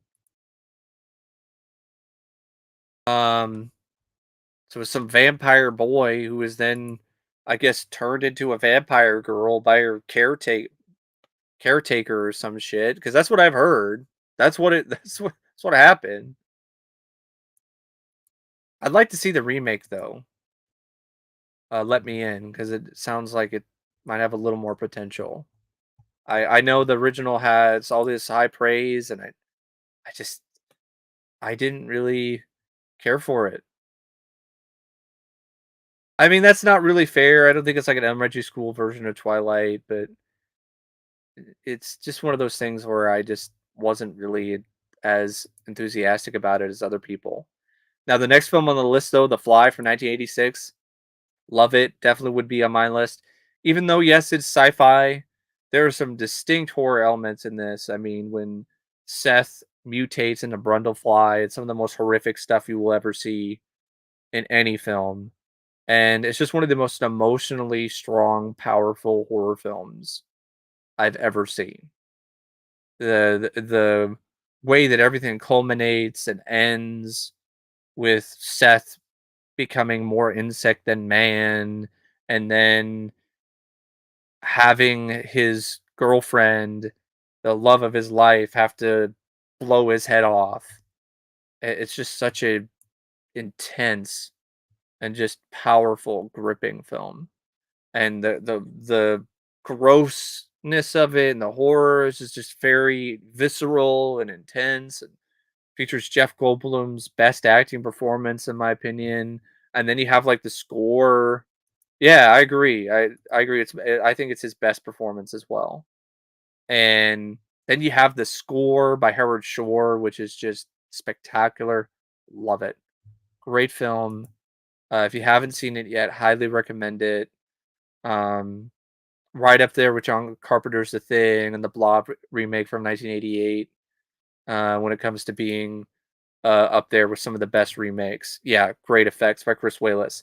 Which, by the way, I actually got to meet Chris Walas in person, which was awesome. It was so cool to meet him in person and get to talk to him and thank him for his work on The Fly.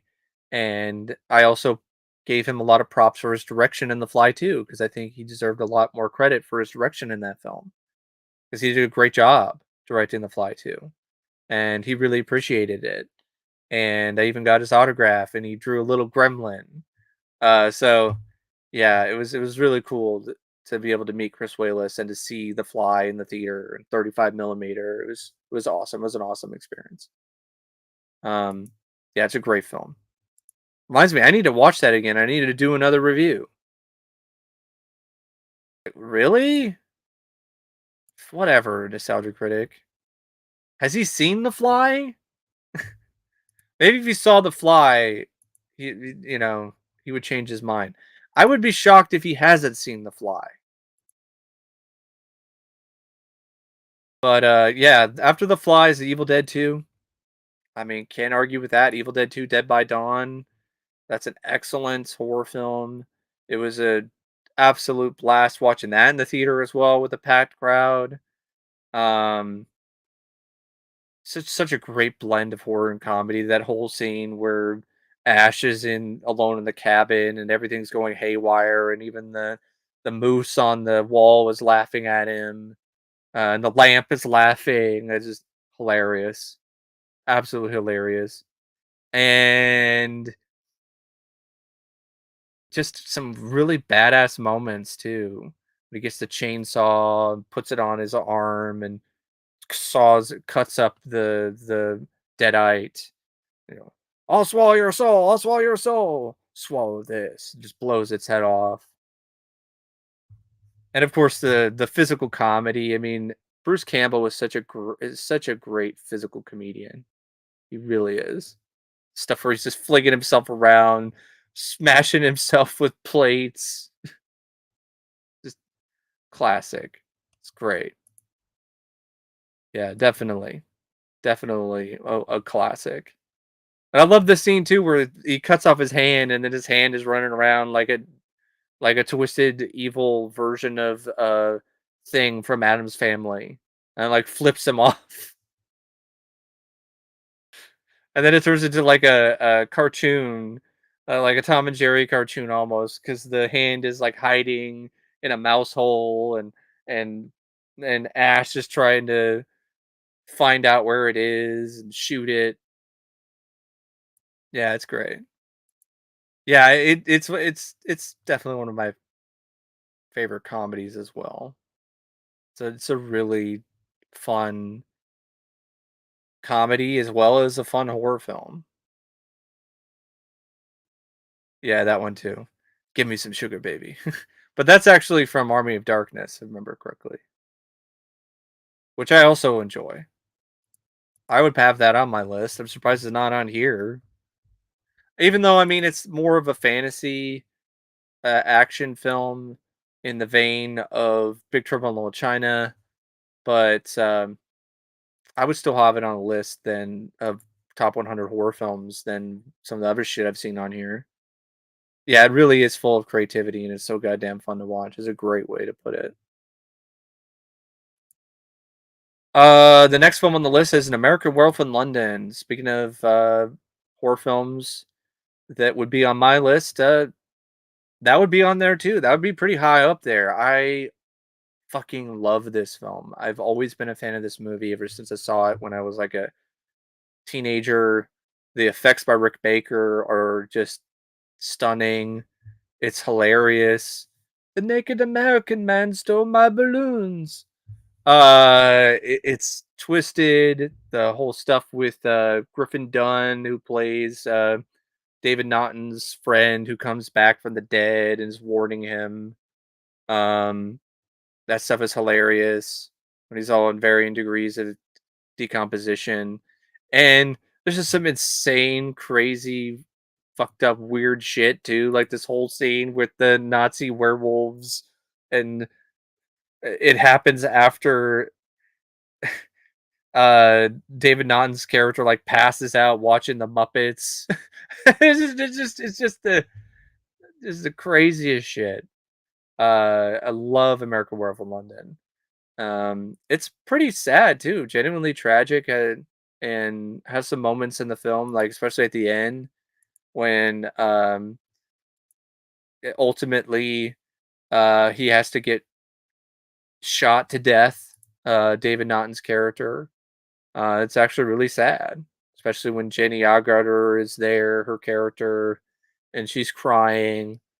Which the only thing that leads to the only thing that I really don't like about the film is the end credits song and just the way that things are cut together. Like I get it, it was supposed to be one last little gag, but I don't feel that that was appropriate to like have that harrowing emotional scene and then ba bum ba ba bee ba doo ba da ba bee doo boo ba doo doo blue blue. Like I thought that was just a really bad uh choice. I think you could have still had that song in there, but just have a little bit of the film score and end things on a more somber note and then transition into the Blue Moon song. But that's just me personally. Just a little nitpick. Other than that, I love American Werewolf in London. Wow, a lot of you guys did need to check it out. Need to check that film out. American Werewolf in Paris. You can skip that though. Like that's you're not missing much. After American Werewolf in London is Carrie from 1976. Creepy Carrie, creepy Carrie, creepy Carrie. Um, Definitely one of Brian De Palma's best. It's the film that pretty much started the craze of Stephen King films. Uh, Without Carrie, you don't have this huge explosion of Stephen King adaptations. It was a huge hit. It also, in a lot of ways, kind of was the birth of the jump scare.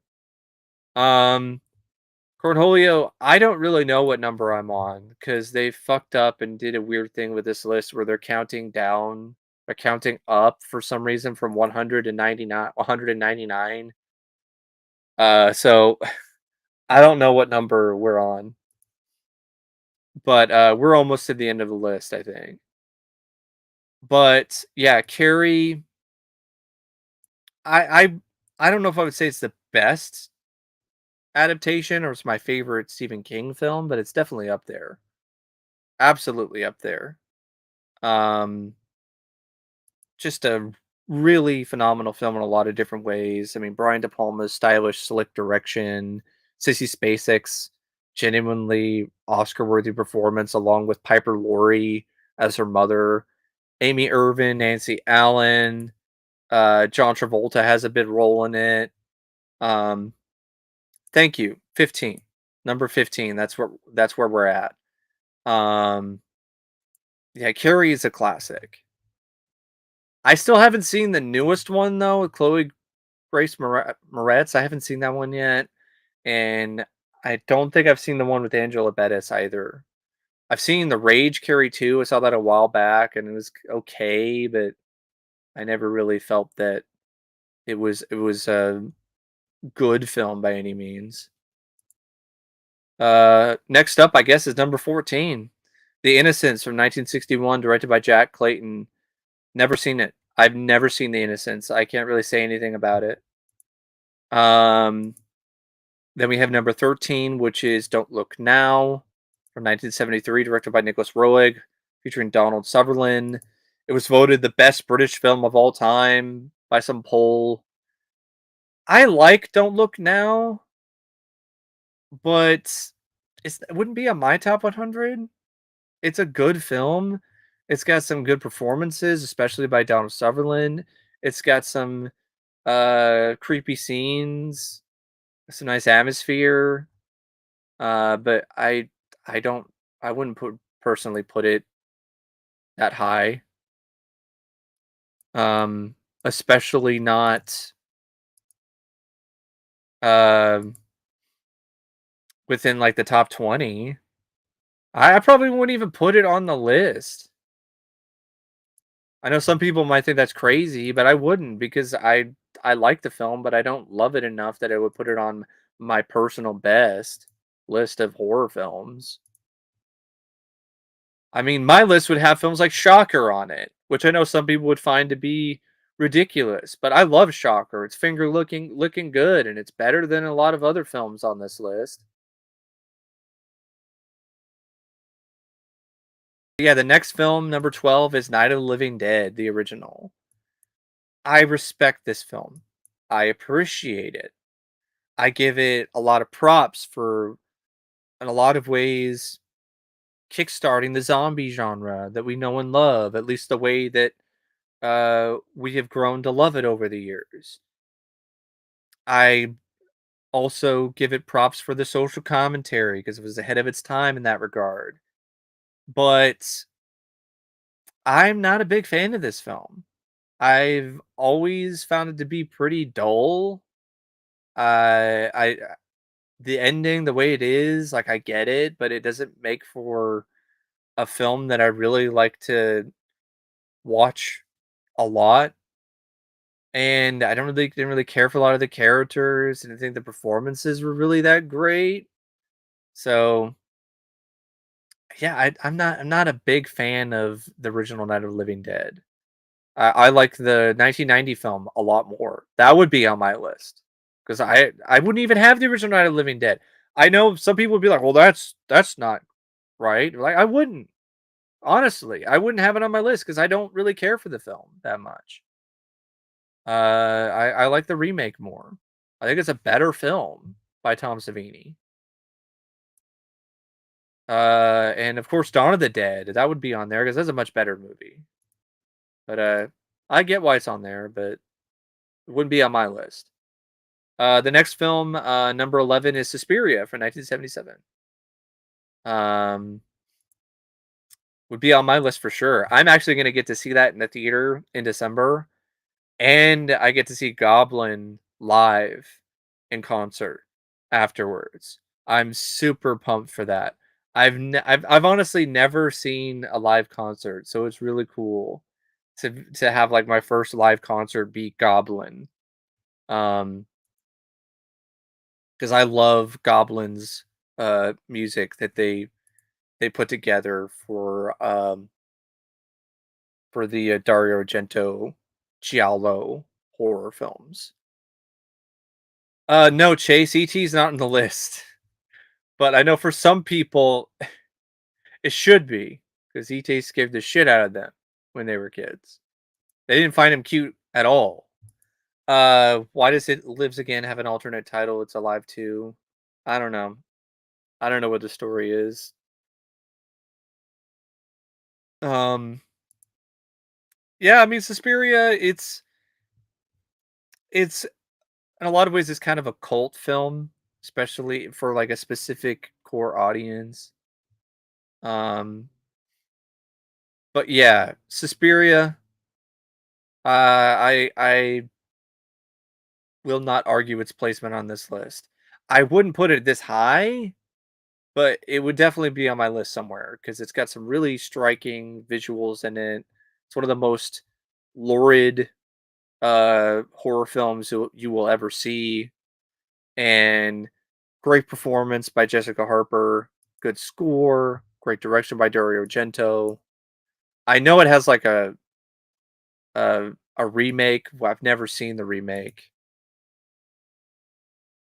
I've heard like mixed things about the remake, but haven't seen it yet.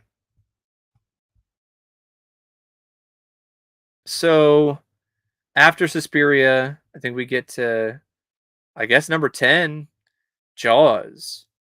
I know that'll be controversial for some people because Jaws isn't a horror film, but I I can understand why people would put it on a list of horror. There are some moments in it that are straight out of a horror movie, like the opening scene, for instance. There's some very tense and genuinely suspenseful sequences, and it's a great film. So I I totally understand why it's on a list like this. Um, I probably wouldn't put it in my top 10 as much as I love the film. It's not one of those movies that I would say I go to for horror. And since it is less of a horror film than other horror movies that I think don't get as much love or appreciation that I would want on my list over Jaws, like stuff like Dolls, for instance, by Stuart Gordon, I would probably have it be like a honorable mention. Wouldn't actually make my top 100 as much as I love Jaws. The next film though, Dawn of the Dead, would absolutely be on there. I think Dawn of the Dead is a masterpiece. Uh, it's the best zombie movie. To me personally, it is. It's the best zombie film ever. And there's a lot of other zombie films that I really enjoy, but I would honestly give that title to Dawn of the Dead from 1978 by George Romero, featuring Ken Faree, Galen Ross, David Emigey. Um, Great music, great direction, good effects for the time, and the script is just so clever, so smart. You want to talk about social commentary, you want to talk about subtext that all these A24 films get all this credit for and praise. Dawn of the Dead gives you that. Great satire of consumerism, and it also gives you a good movie. It gives you a good film with good characters, and it's satisfying. unlike a lot of recent horror films, especially from A24. Uh, After Dawn of the Dead is Halloween, the original from 1978, John Carpenter's Halloween. That would definitely be on my list. Easily one of the best horror films of the 70s, if not all time. Shows you how you can have a slasher that can still be very suspenseful without gore, without a lot of blood. Shows you that atmosphere and mood can really go a long way. It also shows the importance of a good score, because this film without the iconic score by John Carpenter, it just wasn't nearly as suspenseful. It wasn't nearly as scary. And you put that in there, that iconic music, and you just have something that is just very special. Very special. It's definitely one of my favorites, that's for sure. Uh the next film though is Rosemary's Baby. Like I think that's way too high. Like it's a good film. As much as I don't like Roman Polanski as a person, he is a talented director. And this does have a decent enough script. I think it's based on a book. And it also has some good performances, particularly by Mia Farrow. But it's a film that, to me, from like for the time, and it really, I think it's honestly a little bit more dated than people want to admit. And on top of that, like I don't know, just one of those things where it's one of those films where when you see it once, it's not as effective. It's kind of similar to The Sixth Sense, because oh, the twist is that she's having Satan's baby, and you're just like, eh, I don't know. It's just one of those things where I don't think it's a top 10 horror film. I 100% disagree with that. I'd rather put The Sentinel on a horror film list like this, or The Entity over Rosemary's Baby. Then again, hell, I'm the guy who might put The Guardian on there, because I I I have a lot of fun with that one. The next one though is The Thing from 1982, and it shows that goddamn Norris creature. I still get kind of freaked out by that thing.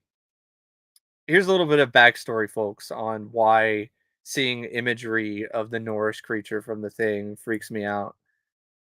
At my local library, they had this book on monster movies, and it was in the kids section, and the cover had a gremlin on it from the movie Gremlins, which I'm surprised isn't on a list like this. I would put Gremlins on a top 100 horror films list, because it's a great movie for what it is anyway.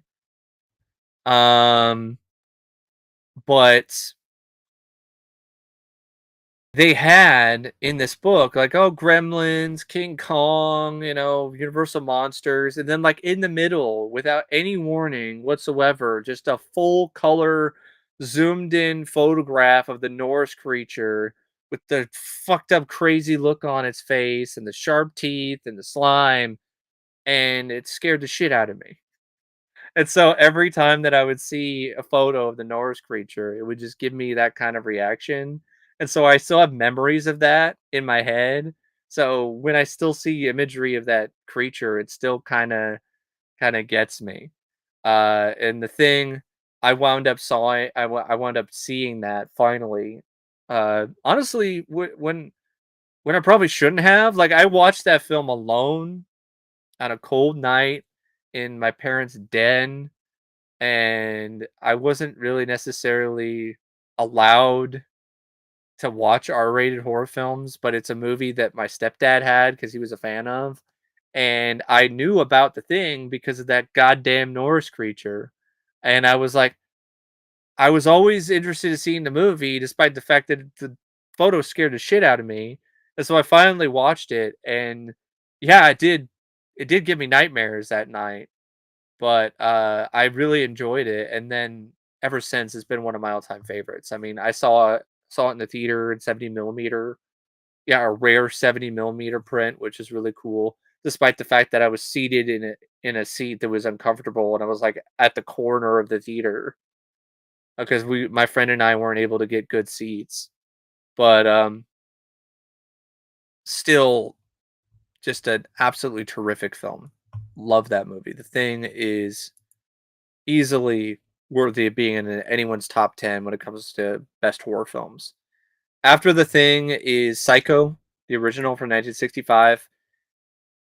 I might get slashed for this, but it wouldn't be in my top 100. I appreciate Psycho. I give it a ton of respect for what it did for the genre, but it's one of those films where it's lost its effectiveness. I've seen this film, I've seen clips of this movie numerous times, countless times over. I mean, I've watched it multiple times in multiple different film classes. The shower scene doesn't really do it for me anymore because it's been so overdone and so overplayed. It's a good film. It's well made. It's well directed. Definitely got a lot of good things going for it. Anthony Perkins, Janet Leigh, Hitchcock's direction, the score.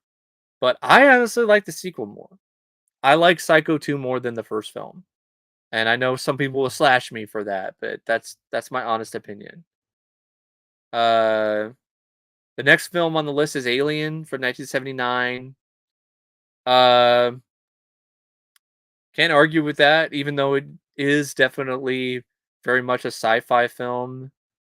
Uh the horror in it is still very palpable, still very strong, and it's a film that still gets under my skin.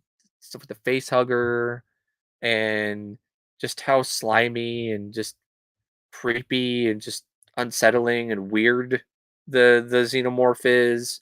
I mean, the xenomorph it's from the brain of H.R. Giger. When you see H.R. Giger's artwork, it's the stuff of nightmares. And so the collaboration to have H.R. Giger and to have him create this new design, this new alien that nobody had ever seen before on screen, and not only just the final form, but all the different forms of it was just absolutely brilliant. And yeah, Alien, awesome film. Definitely would have it on my list. Then we have the original Texas Chainsaw Massacre, which I think is a terrific film. Um, Even though it's like one of those movies that like I said earlier in the stream, I'm kind of on the fence on it sometimes, but it's still a really good film, really good horror film. It gets under your skin. It's unsettling. It's disturbing. It's another great example of a horror film that's horrifying without showing you a lot. There's barely any blood in the original Texas Chainsaw Massacre, but the way that things are shot is very just grisly. Such a grisly looking film, and it's very just intense and just disturbing. And I think the intention, in a lot of ways, by Toby Hooper was to try to make it more of a comedy, a black comedy, but it didn't really come across that way. Although I think there were some moments where it is trying to be humorous, and I don't think it really lands as well. But it's still a classic. Do not have any debates when it comes to its placement on a list like this, let alone being as high as it is on here. Uh, but I would have Texas Chainsaw Massacre 2 on there as well because I love Texas Chainsaw Massacre 2. I think it's honestly a really underrated movie, and I do prefer the second film over the original. Yeah, the opening scene in Texas Chainsaw Massacre. Yeah, that is with the sound effect. Yeah, that's burned in my brain too. Uh, Chase. No, I do not think that that film should be on this list because it's not fucking scary. It's just bad and just all kinds of offensive and wrong and just poorly made. No. The next film on the list is The Shining from 1980. I really like The Shining. I got a kind of fun story about The Shining. When I first saw the film, I watched it on VHS, full screen, and I wasn't really that impressed with it. I thought it was kind of overrated. I thought it was just okay, and I wasn't really a big fan of it. And then I watched the film in surround sound in high definition on Blu-ray, and it was a whole different experience. And I was mesmerized by the film, and I loved it. So, The Shining is one of those things where it took me another watch to really appreciate the film fully. And if you're a fan of the film and you have 4K, you have a 4K TV and a 4K player, and you haven't picked up the Blu-ray, the 4K release of The Shining yet, grab it because the 4K transfer on that disc is stunning. It's the best the film has ever looked or will ever look. It is so good. It's so sparkling crystal clear at times that it looks like you could just walk into the room at the Overlook Hotel. Just walk into the hallway. It's that good of a transfer. Um, but yeah, The Shining, great film. Jack Nicholson's performance, it's one of his finest. Stanley Kubrick, even though he's a kind of a dick, seemed like a total control freak and a horrible person to work with, considering what he did to um says Shelley Duvall. Uh oh, sorry about that. I didn't know. I'm not watching the stream live, so apologize for that. I don't know why the quality is dropping. Maybe it's something to do with the fact that I've been going on for so long. I don't know. Um but yeah, The Shining, great movie. Uh I haven't seen Doctor Sleep yet actually. I need to get around to that. And yeah, number 1 on the list is The Exorcist from 1973. I like The Exorcist. I think it's a classic. It's not my number 1 favorite horror film. It wouldn't be my personal pick for the best horror film. But I'm not going to argue with its placement on this list because it's an effective horror film. It's a good movie. I would say the best parts of the horror in The Exorcist though aren't really the demonic possession stuff. It's stuff like the Spinal Tap sequence or just the concept of there being some kind of illness that cannot be cured by medical science. That to me is pretty terrifying. And I think The Exorcist does a great job tapping into that fear. Um, but it's not a film that I watch a whole lot because of its length. It's a very long movie, so it can be kind of a chore to sit through at times. And it is one of those movies that is of its time. And I think people who have discovered it many, many years later, after hearing all this hype and all this praise, like it's the greatest horror film of all time from all these critics, it winds up disappointing them because it's not like a lot of the other horror films that they're used to. It's more drawn out, it's more slow paced, there's a lot of heavy drama in it, and a lot of people just aren't really used to horror being structured like that. But yeah, I mean, yeah, saying that it's not that scary. I mean, that's really what a lot of audiences today wind up feeling when it comes to the film because of the fact that it's just overhyped. And I don't think it's the film's fault. The fault is due to the marketing. It's due to the critics. It's due to a lot of other people um, who have just hyped it up and said it's the scariest movie ever. Because I don't really think it's the scariest movie ever. And really, I can't even think of a film that even a horror film that I love. I'm not gonna say that it's the scariest movie ever. I'm just I'm just not gonna do that. I think that's just unfair to any film to give it that kind of label, because it just gives it a reputation that it can never fully live up to. I'm not gonna crucify you, Johnny. I mean, it's an acquired taste. There are people who just don't care for the movie, and that's fine. Um, I do think Exorcist 3 is really good as well, and I would have that on my list. And if I were to sit down and choose an Exorcist film to watch, it would be Exorcist 3 over the original, even though I really like the original film. Um, but yeah, I don't really know what else to say. I mean, it's almost 3 hours. Uh, I'll probably cut the stream um, pretty soon because I've been talking for like 3 hours and I'm running low on batteries, so to speak. Um,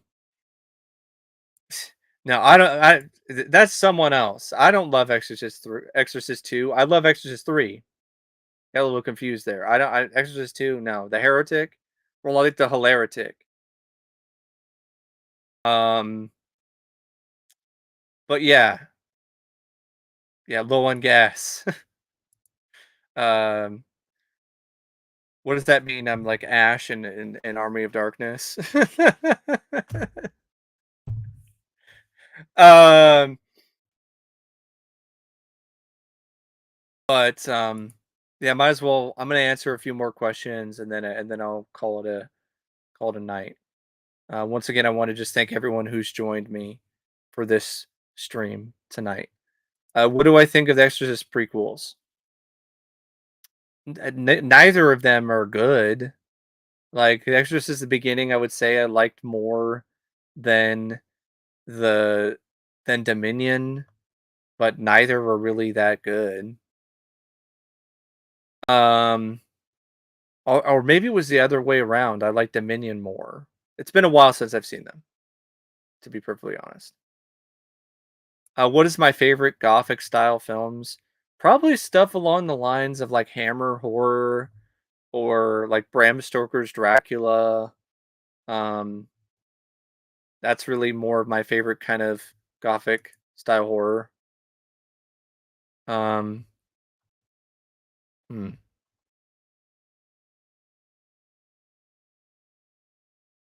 Oh yeah, Exorcist is so dated. It's more silly than scary, just like Halloween. How is the original Halloween silly? I disagree with that, and I can see why people might find the original Exorcist dated, but I don't know about it being silly. Maybe it's because you might have seen a lot of the Exorcist parodies prior to seeing the Exorcist.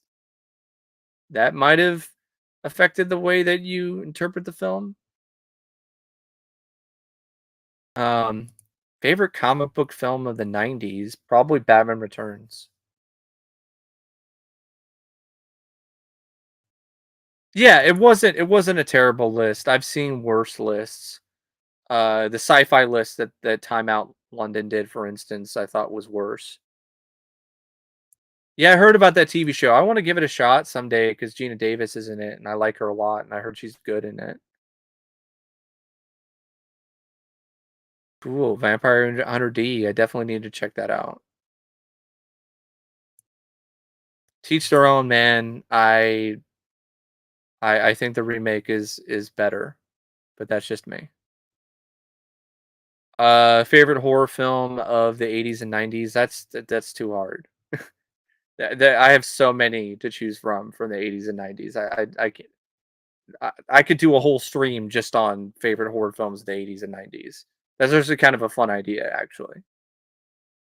Um, but yeah, favorite film of 1992. I'd have to think about films from that year, but off the top of my head, maybe Bram Stoker's Dracula. Um, Terminator, I consider it more of a sci-fi action thriller than a horror movie. It has horror elements, but I don't really consider it a horror film. But it has more horror elements elements in it than legitimate horror movies. Haven't seen the Jeffrey Dahmer show. Heard good things about it though. Favorite film in 1985, Back to the Future. And Batman 89 or The Crow. Batman 89. And I do like The Crow. Have I seen Gotti? No. I think that one has Armando Sante, right? I haven't seen that one. So we're at 3 hours now. And unless anyone's got any other questions to throw in there last minute, I'm gonna call it quits pretty soon.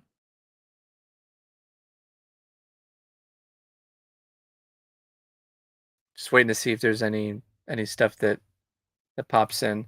Dark City, yeah, I saw it a while back. I liked it. I didn't love it, but it was good.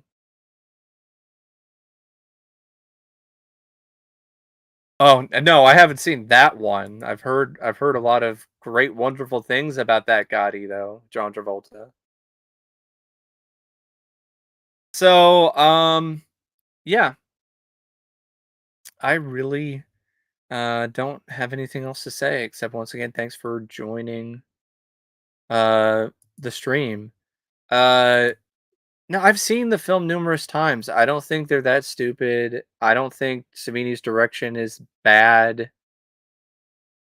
I just respectfully disagree. I don't think it's that bad at all. And then I guess I can end with this one: Blumhouse or A24. Ooh, I'll go with Blumhouse. Even though A24 is more creative, I don't like the majority of their films, the films that I've seen from them. And Blumhouse, they've made some bad, lazy films, but they've made some other films that I actually don't mind and actually can consider rewatchable versus a lot of the other A24 films that I've seen, especially horror films.